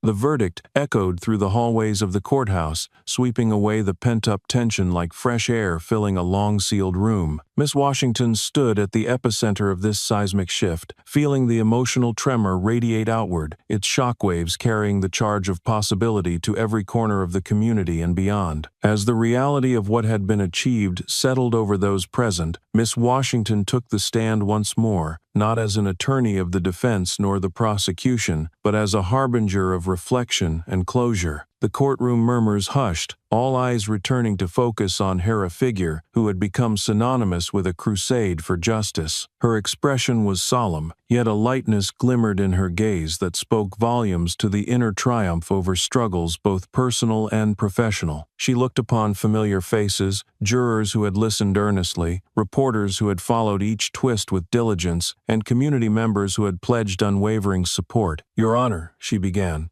projecting her voice with a calm assurance forged in the fire of the trial, "I wish to address the court and those gathered here today." The judge granted her a nod of approval, recognizing the significance of this moment both as the conclusion of one journey and the commencement of another. Miss Washington's presence at the podium was not just about the legal victory, but about the role she had played in giving a voice to those who'd been systematically silenced. "We have witnessed firsthand how the principles of justice must extend beyond our superficial perceptions," she stated. This trial was about more than a single man's actions. It was about challenging the undercurrents that dangerously swirl beneath the surface of our societal waters. Her words resonated in the quiet space, each syllable a carefully placed building block in the message she was constructing, a message that would speak to the need for ongoing vigilance and reform. None of this, none of what we've achieved, would have been possible without the courage of everyone involved. From those who shared their experiences to the jurors who weighed every fact with intention, you have set a precedent not only in this courtroom, but within the hearts of those who seek fairness and equality. Her voice dipped, allowing the gravity of her words to linger, echoing through the conscious recognition of those present. She looked briefly towards Officer Daniels, a figure now dethroned from presumed authority, his posture, one of resignation yet introspection, a silent acknowledgement of the truth that had been unearthed, and the role he had played within it. Turning her gaze back to the community before her, Miss Washington continued, "Our journey does not end with this verdict. It is a beacon reminding us of the responsibility we each carry to ensure that truth and justice are not just ideals to strive toward, but realities we witness daily." The courtroom, bonded not by collective struggles, but by shared aspirations for the future, received her words with expectation, now wrapped in hopier promise, whispering among them that this could indeed be the catalyst for the transformation they so staunchly pursued. As she stepped back from the podium, the sound of applause built hesitantly, gaining momentum as relief mingled with celebration, acknowledgement with aspiration, growing into a determined refrain, championing the victory at hand. Outside, the crowd roared a full-throated expression of elation that met the sky like a victorious hymn born from patience and perseverance, resounding far and wide. They, too, felt the weight of history shift under the verdict's declaration, and now their voices,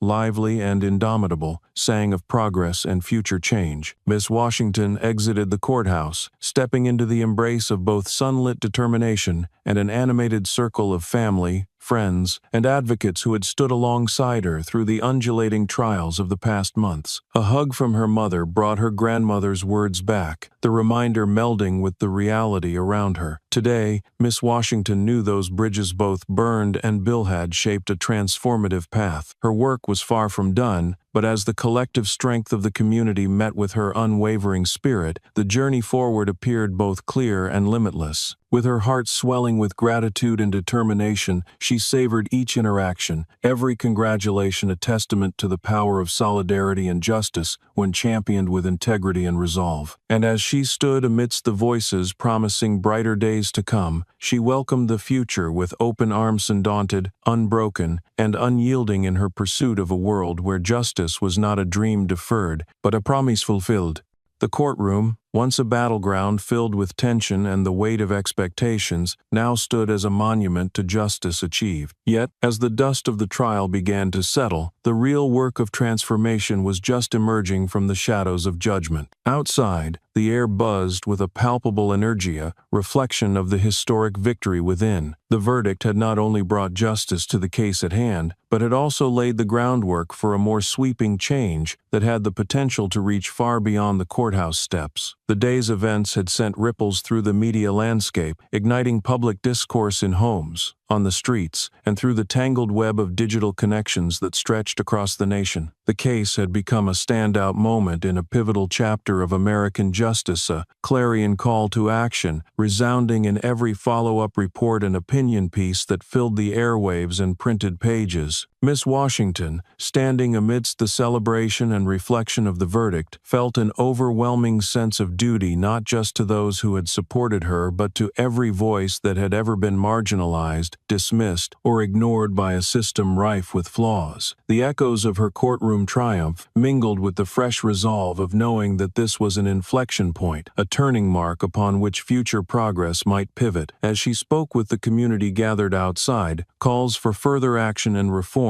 were interspersed with the joyous noise of shared achievement. Conversation turned to next steps, and ideas flowed freely. Discussions on policy changes, community policing reforms, and ways to educate and build awareness rose and mingled in the air like the notes of a triumphant symphony. Miss Washington listened intently, her faith in the power of collective action renewed and bolstered by the very people who stood united in common purpose. There was talk of community forums, educational workshops in schools, and initiatives to strengthen community relations with law enforcement agencies. It was about more than maintaining momentum. It was about creating infrastructure that ensured justice could flourish amid shifting societal dynamics. Leaders from local civil rights organizations, inspired by the recent victory, joined the impromptu gathering, pledging support and resources to harness the energy and elevate it into sustainable movement. Elijah, a respected elder and community advocate, spoke passionately about the necessity of turning activism into sustained policy change. "We've taken a mighty step today," he declared, his voice infused with the accumulated wisdom of years spent fighting similar battles. "Now we must ensure these steps build a path wide enough for all to walk. It starts with us committing to vigilance and to the tireless work of holding institutions accountable, no matter how arduous that journey may seem." His words, met with nods and agreements, unlocked around them a shared commitment to make the trial's verdict a foundation not just of victory but of systemic transformation. Miss Washington, inspired and humbled by the undeterred dedication surrounding her, stepped forward to address the crowd directly. Her heartfelt speech called for tangible, specific actions, engaging with lawmakers, building bridges with reform-minded officers, and equipping youth with knowledge and motivation to continue this legacy of advocacy. "Today was a victory," she affirmed, her voice strong and unwavering in its clarity. "But remember, a single verdict doesn't dismantle the structures that permit injustice. It's up to us to ensure this isn't a fleeting moment, but a line drawn in the sand that tells future generations what we demand of our justice system and of ourselves." Amid the applause, her words reinforced the importance of channeling the day's triumph into lasting change, a new understanding from which entire communities could thrive. Seeing the resolve in their faces, Miss Washington knew the task was monumental, but so too was the potential for greatness born from collective strength and unity. As the gathering disperses with promises to reconvene, the movement catalyzed by the case continued to gain traction, inspiring those beyond the local community to consider its significance. Messages of solidarity and offers of collaboration began to pour in from across the country, sowing the seeds of a nationwide alliance determined to address racial disparities and injustices in policing and beyond. On that first evening of liberty, following a verdict long fought for, Miss Washington stood assured that victory, while significant, was a signal flare for the transformational work yet to come. She knew that by transitioning this momentum into sustainable change, the justice achieved within the courtroom walls could propagate far-reaching and flourishing branches of equality and reform, an enduring test of the justice system's true promise. And so, as the dusk settled into night, Miss Washington welcomed the task ahead with a heart steadfast and unyielding, emboldened by the firm belief that the change she sought was now an inevitability, a future cultivated by every voice that dared to demand it, every hand willing to build it, and every heart beating in time with justice, comprised of both triumphs and challenges yet faced.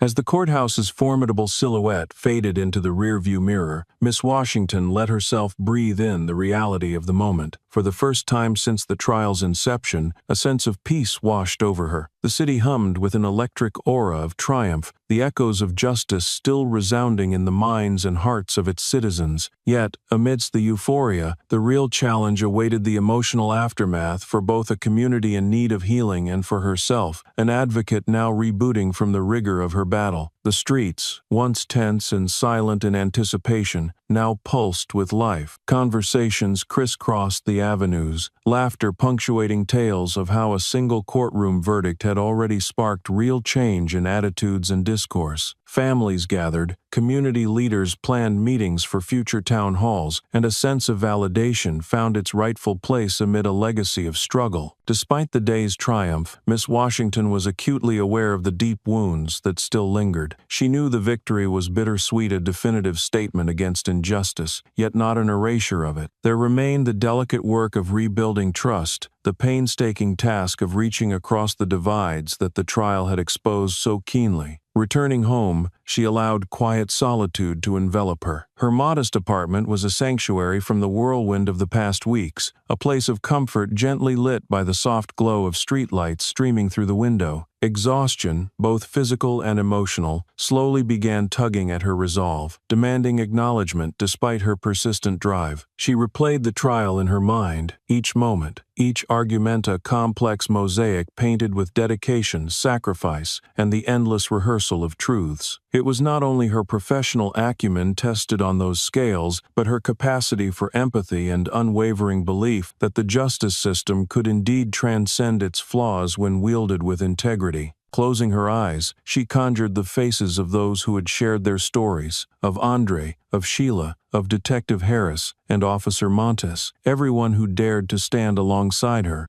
Their courage, so firmly planted in truth, had been the keystone of her strategy, the steadfast anchor that held her efforts upright. Despite her fatigue, she took solace in knowing that the trial had opened doorstones that could not easily be closed now. A renewed injunction for transparency and reform echoed through institutions, resonating because of a verdict that had brought the country's conscience to its knees. Later, a soft knock at her door roused her from thought. It was Elijah, the community elder, whose advocacy had both supported and inspired her throughout the trial. He offered her the warmth of his presence, a shared understanding forged through tireless campaigns for justice. "Thank you," she said simply, but her words carried the depth of their shared history, every battle waged along the front lines of civil rights, each small victory and lesson absorbed. "We did it," Elijah replied, his eyes filled with the wisdom of many seasons, "and we shall keep doing it." They spoke long into the evening, weaving threads of past and future, strategizing how best to harness the momentum into lasting influence. Their discussion harmonized with plans of mobilizing youth, empowering them through knowledge of their rights and history, and building community resilience against systemic inequities. The realization dawned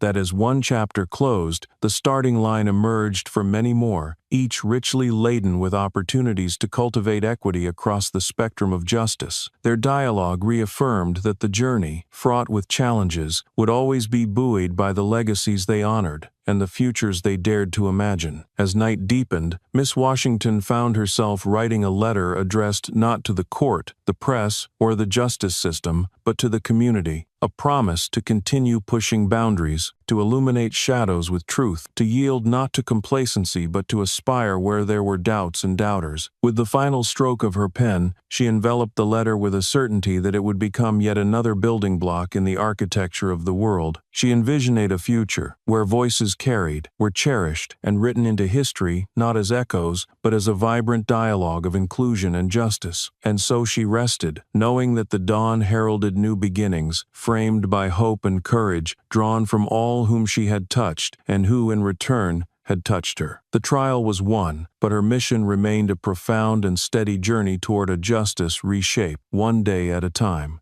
The city's pulse continued its steady rhythm, a testament to the restless grind that had shaped its skyline and its people. Yet something intangible hung in the air, an awareness, sparked by the recent trial, that refused to be subdued. Miss Washington had become more than an attorney. She'd become a symbol for interference in the relentless cycle of systemic injustice, a beacon not just in the courtroom but throughout the city that was her home. The verdict had not just been about Officer Daniels' accountability, but had become the catalyst for a broader investigation into systemic racism within the law enforcement agencies. This ripple effect, ignited by the meticulous strategies of Miss Washington, began penetrating the labyrinthine halls of bureaucratic oversight. Officials, perhaps fueled in part by the public's gaze, began examining old case files, seeking patterns of misconduct that had eluded or been obfuscated by previous inquiries. There were whispers of policies being re-evaluated, training programs scrutinized, and oversight committees reinvigorated with new guidelines prioritizing transparency and fairness. Such audits revealed troubling consistencies in how certain officers, protected by the inertia of institutional structures, had circumvented accountability. Reports suggested a long-standing web of complicity and oversight failures that had allowed patterns of misconduct to fester unchecked. The revelations prompted immediate action from city leaders, who sought to reassure a vigilant public that change was not only pledged but actively being pursued. This time, platitudes would not suffice. Substantive reforms were anticipated, demanded by citizens emboldened and united by their collective power to effect the change they desperately sought. Meetings at City Hall turned into forums for community discussion,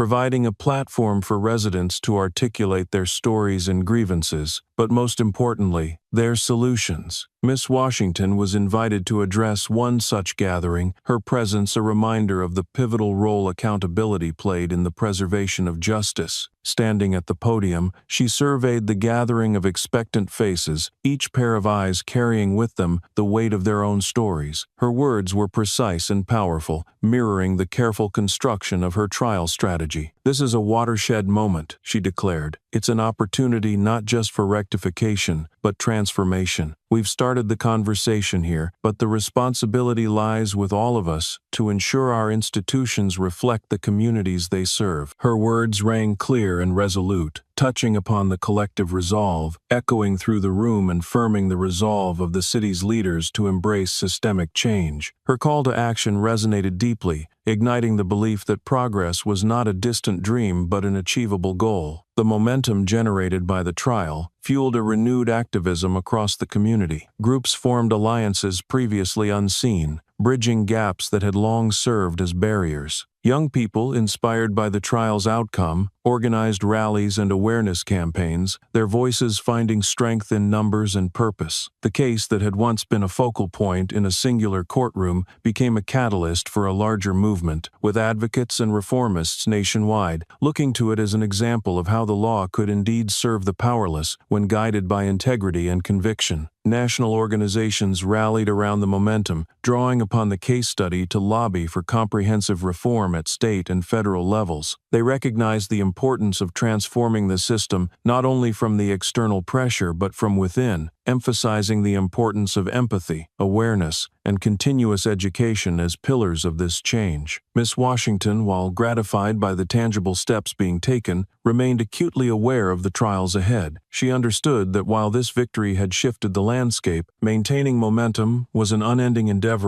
that required vigilance and unwavering commitment to the principles that had guided her actions from the beginning. Even as she watched the community reforge its bonds and reimagine its systems, she was reminded of the task that remained, ensuring that the seeds of reform took root, grew, and flourished into a justice system that was not just different but better an ecosystem, thriving on equity and healing. The journey from that point was brimming with possibilities, a narrative now shared by all who joined her on this mission. As she continued to work alongside allies and officials to shepherd the reforms set in motion, Miss Washington felt palpable hope in the IRA, testament to the power of persistence, advocacy, and the tenacious pursuit of justice. For her, this was more than a professional accomplishment. It was a living testament to the ideation that justice, when viewed not as a destination but a continual journey of growth and reflection, spoke of the enduring resilience of human spirit and its capacity for profound transformation.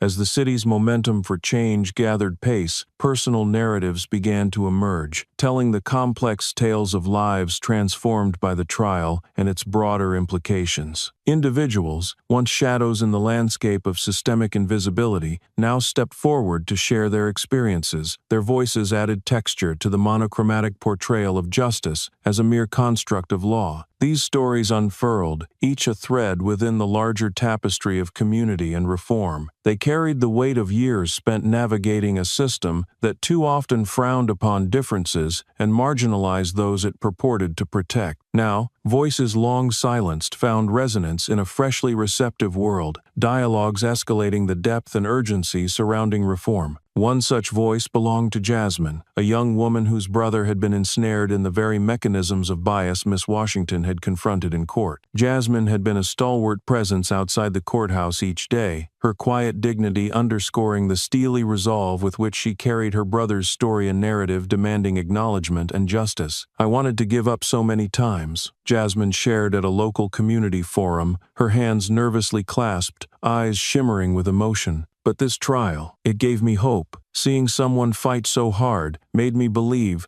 that change was possible, not just in the abstract, but for him, for us." Her words moved through the assembly like a magnetic pull, urging each member present to remember their own story where they intersected with justice or injustice, and how they could respond to the clarion call now being sounded. Jasmine's story was not isolated. As it traveled, it wove itself into a larger narrative of individuals once overshadowed by systemic disparity. These stories, gathered through town halls, forums, and the burgeoning network of support groups, each portrayed the human cost of bias and spoke volumes about the hope sparked by dedicated champions like Miss Washington. Individuals found solace in shared experiences, their moments of vulnerability transformed into powerful narratives that demanded the enduring question, how does justice truly serve, and who does it uplift in practice? Miss Washington listened to these stories, the emotions and lessons imbued within them, providing both motivations and sobering reminders of her ongoing responsibility. She understood that every step forward represented lives reshaped through the experiential lens of truth-telling and redemption, a challenge and honor she carried into her continued advocacy. Meanwhile, journalists ventured beyond merely recounting headline stories. They began to embrace context, drawing connections between seemingly disparate events to illustrate patterns requiring urgent address. Media outlets, inspired by the trial, ran series and in-depth reports dedicated to understanding systemic injustice through human story, a new era of responsibility in reporting born from a trial that refused to settle for simplicity. Among the reporters was Malcolm Jacobs, who chose to follow Jasmine's narrative, chronicling her journey with a sensitivity that underscored the importance of lifting individual voices within broader reform efforts. His pieces reflected the intricacies of battling injustice, finding the beauty and resilience in perseverance, and wielding journalism as a tool for broader societal change. The cooperative spirit birthed from these exchanges inspired further dialogue. Televised debates, documentary projects, and educational programming concentrated on exploring the justice system's intersectionality, its failures, and the measures necessary for an equitable reimagining.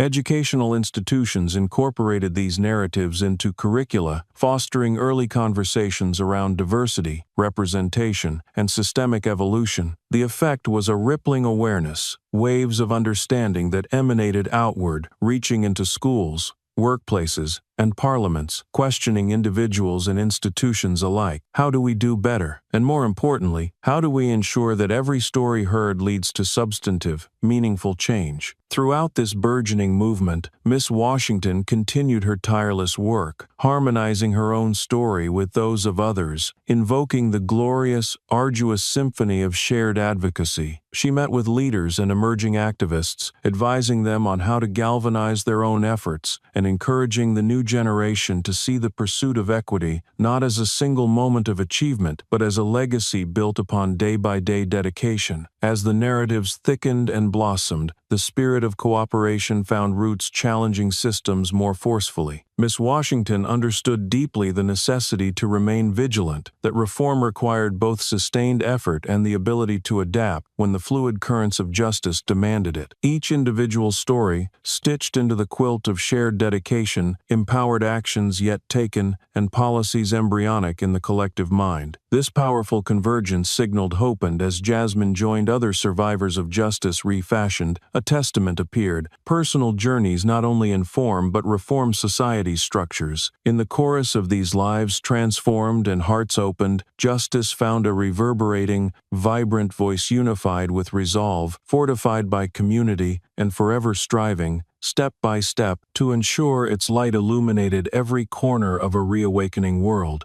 The momentum swelled beyond the courtroom, transcending its epicenter to ripple into a broader movement that enveloped entire communities. The trial that had spotlighted systemic injustice planted seeds of reform, nudging the once stagnant fields of policy into a bustling landscape where change, once thought slow and grinding, came alive with urgency and promise. As these shifts began to take root, a larger movement for reform and equality started to blossom, characterized not just by loud, passionate demands, but by evidence-based initiatives and grassroots action. Civil rights organizations, legal advocacy groups, and community leaders began forming coalitions with renewed vigor, each committed to tackling the entrenched mechanisms of discrimination and bias that Miss Washington's trial had so vividly illuminated. From these coalitions sprang think tanks and task forces, convening open forums to tackle a spectrum of issues interlocking race, justice,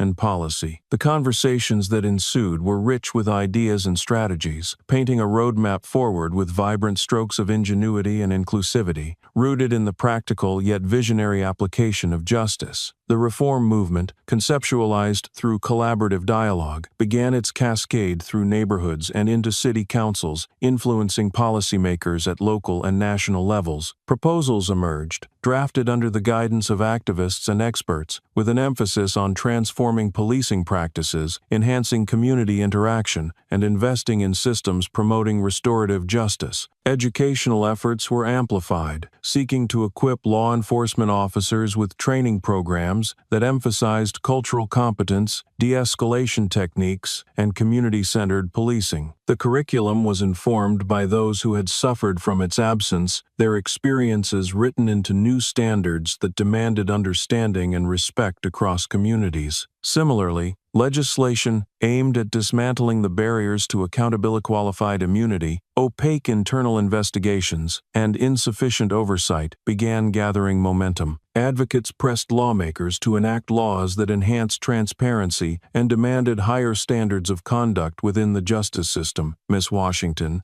now a formidable figure within this growing tapestry of reform, dedicated her time to ensuring that these initiatives bore fruit. She lent her expertise to legislative committees, participated in strategic planning sessions, and engaged in public speaking tours to maintain focus and drive across regions hungry for realignment. Her influence expanded beyond borders, inviting collaborations with international organizations that contributed insights from diverse legal frameworks and global standards to foster a robust approach aligned with universal principles of human rights. Throughout it all, the voices that had emerged from the trial continued to resound. Jasmine and others like her found places at the tables where decisions were made, their narratives enriching the crafting of policies with authenticity and urgency. Each account became a living testament to the power of advocacy, testimony serving as both a call and catalyst for broader, systemic transformation. Communities felt empowered to shape their futures, no longer passive observers, but active participants in a movement redefining what it meant to be engaged in the tapestry of justice. Previously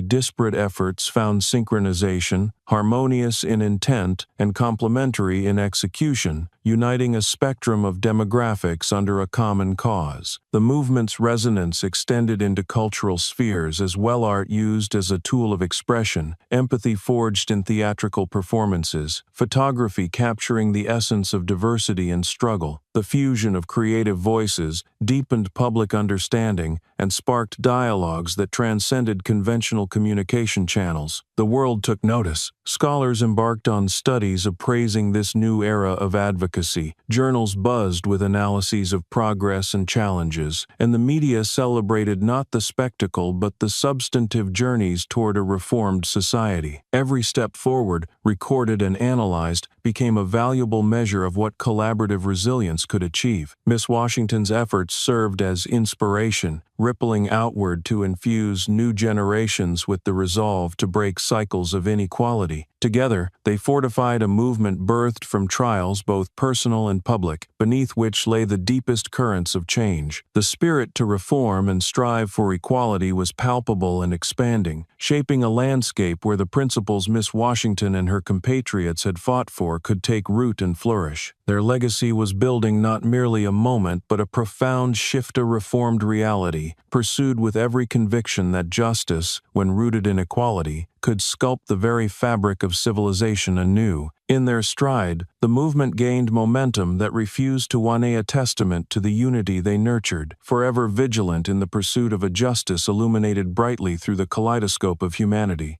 As the transformative wave of reform rippled through the city, its reach extending like branches of a tree towards the horizon, the focus turned to those who had been at the trial's heart. The justice meted out in the courtroom now demanded an accounting of those whose actions had precipitated this wave of reckoning, and chief among them was Officer Daniels. The city's commitment to accountability saw the legal and administrative inquiries against him extend further into both his conduct and that of the system enabling such excesses. The investigations unearthed a litany of procedural breaches and lapses in leadership oversight within the precinct, showcasing how deeply ingrained some issues had become. As As the details came to light, the city's internal review board hastened its proceedings. It was no longer simply a matter of one man's actions, but of an entire enforcement culture that had for too long shielded its personnel from the accountability it demanded from others. The rising chorus outside of citizens insisting on integrity echoed in the chambers of authority that now scrutinized their own. Officer Daniels found himself suspended, pending a disciplinary hearing that promised to be different this time, watched by communities no longer willing to accept obfuscation or delay. There was no solace in the ranks for the guilt or grievance that isolation brought upon him. The consequence of his actions extended to a national stage as well, his case becoming exemplary of necessary disciplinary reforms hoped to permeate elsewhere. Colleagues who had once stood by him, either by choice or pressure, began stepping away, unwilling to risk their own careers by association with practices the public had decisively rejected. The precinct where Daniels had worked became a focal point to enact rapid transformations, a microcosm for the relentless demands driving police reform. New leadership was appointed, charged with reshaping the culture from within, establishing transparency as non-negotiable, and rebuilding community trust with genuine outreach and communication. As part of the broader initiative, officers began diversity and sensitivity training designed in direct consultation with community leaders who had previously felt excluded from such dialogues. The goal was clear: to foster understanding and dismantle the us versus them mentality endemic in law enforcement perspectives. Officer Daniels' disciplinary hearing laid bare the systemic cracks long ignored. Witnesses recounted episodes of unchecked behavior, each testimony painting a picture broached by head-in-the-sand authority, a landscape now altered by the flood of reform primarily catalyzed by Miss Washington's original fight for justice. The city, watching the proceedings unfold with vested interest, echoed its sentiments through grassroots campaigns that were determined to ensure consistency in accountability. Flyers were distributed declaring, "Systemic change starts with systemic accountability," a mantra calling for consistent action against impediments that threatened their justice-earned progress. Ultimately, Officer Daniels faced a demotion and was stripped of the authority he wielded with unjust scrutiny and prejudice, a symbolic gesture punctuated by public discourse, recognizing both the punishment and opportunity to redefine law enforcement roles in true service of all citizens. This turning point represented not just a cautionary tale, but a broader promise that structural change within institutions was within reach when guided by enlightened persistence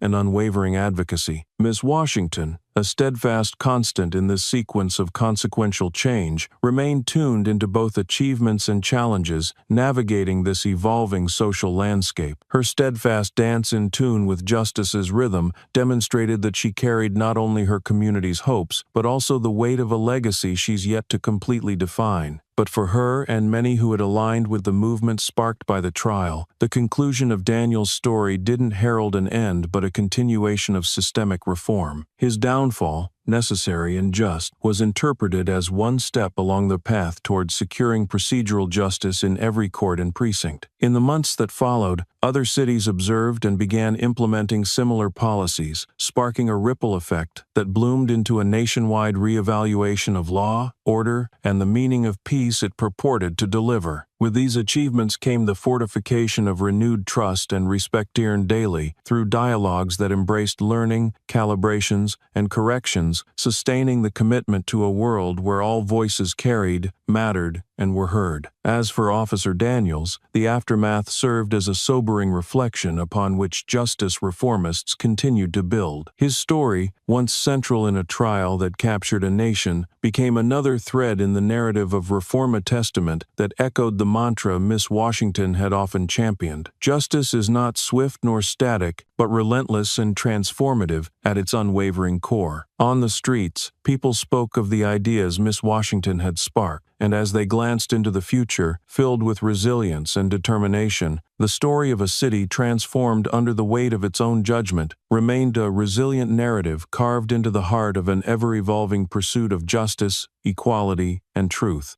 In the unfolding aftermath of the trial and the consequential decisions that reshaped an entire community's approach to justice, a reflective calm settled across the city. It was a period of introspection and recalibration, guided by the trial's enduring impact, a shared understanding that true justice was not just an endpoint but an ongoing journey. For Miss Washington, the seasoned advocate whose courtroom victory had catalyzed this reformation, this was a moment to recount the steps taken and the paths still uncharted. She knew that while the city had taken significant strides, the echoes of change required nurturing and vigilance to ensure they resonated far beyond the courthouse walls. In the days following Officer Daniel's disciplinary hearing, Miss Washington found herself returning to the roots of the community that had bolstered her heart against adversity and fear. Precincts across the city had initiated forums designed not just for outreach but for reconciliation, with citizens and officers meeting as equals to understand and empathize with each other's experiences. At one such gathering, held in a local recreation center brimming with the diverse tapestry of the city's populace, Miss Washington was invited to share her reflections on what their movement had accomplished and what lay ahead. Standing before the diverse assembly, she felt the resonance of history enveloping her legacy, both humbled and empowered by the collective resolve present. Her mind flashed with images of the courtroom and the tireless articulation of truths that had guided her path, from the trial to the reforms, and the community woven stronger through shared purpose. Today, she began, her voice imbued with gratitude and a fervent clarity, we've turned the pages of history, not only recounting its struggles, but rewriting its narrative with resilience and collaboration. The room, echoing with familiar stories of challenges faced and conquered, was silent in anticipation, alive with a shared energy defined by their unity and the promise it held. We've achieved something remarkable, Miss Washington continued, allowing the gravity of their success and future responsibilities to ground her words. But this isn't the end. It's the beginning of a new chapter journey where our commitment to steering justice and equity is renewed each day through our actions, our policies, and our dreams. Her words were met with nods of understanding, acknowledgement of the collaborative commitment it would take to sustain the progress achieved. The trial had been a touchstone, demanding reckoning and reflection, leading to the realization that change, while monumental, was but another step towards the broader vision of justice they all sought. Participants offered their experiences, a chorus of shared dedication harmonizing through recounting personal stories of growth and reconciliation. Officers spoke candidly about their desire to better serve through listening and learning, while community members shared visions for partnership beyond mere coexistence. At the heart of these discussions lay the recognition that the path to enduring justice was about building environments that enabled trust and engagement, spaces that empowered voices, amplified lesser-heard narratives, and fostered sustained partnerships. Feeling the pulse of their achievements and the horizons yet explored, Miss Washington outlined plans for ongoing collaboration. She spoke about establishing community boards that integrated diverse perspectives into decision-making processes, about youth mentorship programs bridging gaps through education and shared experiences, and about systematic reviews that embraced transparency. With every initiative, every plan laid upon promise, Miss Washington saw not just the fruition of one trial's impact, but the blueprint for an enduring legacy of equity. It was a legacy grounded in humility and intelligence, weaving together the determination of people ready to move beyond what had been and press towards the possibilities of what could be. As the gathering drew towards reflection and pledges for continued engagement, Miss Washington observed faces teeming with hope, resilience etched into every smile, and nota dappled canvas, rich with the potential of their collective aspiration toward justice, unrepentant in its authenticity. For her, the narrative that had begun with a courtroom victory and its subsequent awakenings became intertwined into the broader story of a community willing to engage deeply in its journey, fostering a tapestry where justice was a living promise, a tangible reality, echoing through daily commitment. And as the evening sun began its gentle descent, whispering promises of renewal across the city, Miss Washington felt the echo of footsteps off, all those who had walked this path and those who would follow, embraced by a legacy rooted in justice and blossoming boundlessly with each step forward. Reflecting upon all that had transpired, she realized that while the initial trial's chapter had closed, the story of justice continued, written with passion, fueled by collaboration, and read aloud with every voice that dared to dream and demand more. In the tableau of shared stories, guided by dignity and determination, she found the essence of what justice could indeed become: an ever-evolving symphony of equity and hope, holding the world enraptured and inspiring action upon its melody, each note a commitment that justice's future could and would be different for all.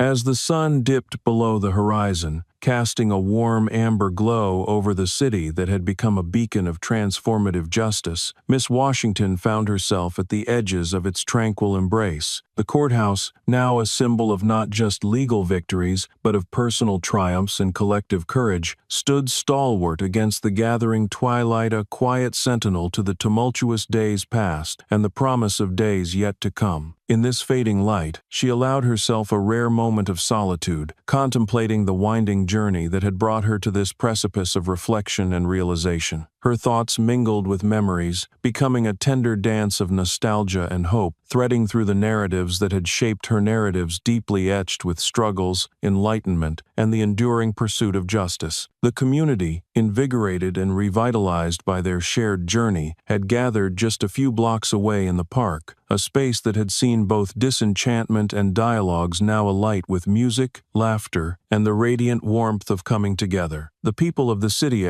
carrying the imprint of change, were celebrating not only their achievements, but the legacy wrought from standing shoulder to shoulder, refusing to be quashed by doubt or division. Miss Washington joined them, moving through the throng that resonated with joy and solidarity. Faces, once marked by apprehension, now glowed with a collective certitude, each person an essential thread in the evolving tapestry of equity they dared to weave together. Their laughter rose into the night, a melody of shared triumph and the persistent beat of determination, carrying forth the resolve that justice once sought could be sustained. Among them, Miss Washington found Jasmine, Andre, Detective Harris, and others whose stories had peeked and woven into the city's vibrant quilt of reconciliation. The gathering provided both a conclusion and a promise, a gentle reminder of what they had consecrated amid the tumultuous skies of trial and resolve. It was in conversations shared under the night's peaceful canopy that Miss Washington realized more deeply how their journey had manifested into something greater than they might have imagined: a dynamic force of will united, shared tears, laughter, and commitment toward a justice reinvigorated by truth. As the evening turned to night, the soothing cadence of wind through the trees mingled with voices reflecting upon the road traveled and the paths yet to explore. It was a symphony composed of resilience and inspired dreams, harmonizing with the boundless night above. Leaning into the collective energy of the community, Miss Washington stood quietly at the edge of the celebration. Feeling the weight of the torch she carried, a responsibility laden with past learnings and aspirational clarity. She understood now that her role had evolved beyond advocate, transformed into an architect of hope, entrusted with safeguarding the sanctuary they were building from the ethos of their collective heartbeat. The stars twinkled, witnesses to the quiet discourse unfolding under their vigilant gaze, underscoring that amid darkness, light and direction could indeed be found from within. And so, with quiet resolve and gratitude filling her spirit to the brim, Miss Washington contemplated the path ahead, a path not without challenges, but one she and her fellow travelers embraced unfalteringly, a journey of faith in the future they were co-creating through dialogue, empathy, and the artistry of strength and justice intertwined. As the night gently whispered its solemn promises, she cast her gaze toward the children playing nearby, vivid dreamers, whose futures were now illuminated by the foundations laid today. What question, dear reader, will you dare to ask in your pursuit of justice and transformation? And as you delve into these shared stories, remember to like, share, and subscribe to our channel, joining the community that together shapes the light of all tomorrows not yet written but brightly imagined, the promise resting dues, finally paid, upon the dawn of equitable justice unfurled. The evening concluded with a final whispered vow beneath steadfast stars, echoing through the shared spaces of a city both changed and changeless, ever toward the bend of an arc leaning inexorably closer to justice achieved together, united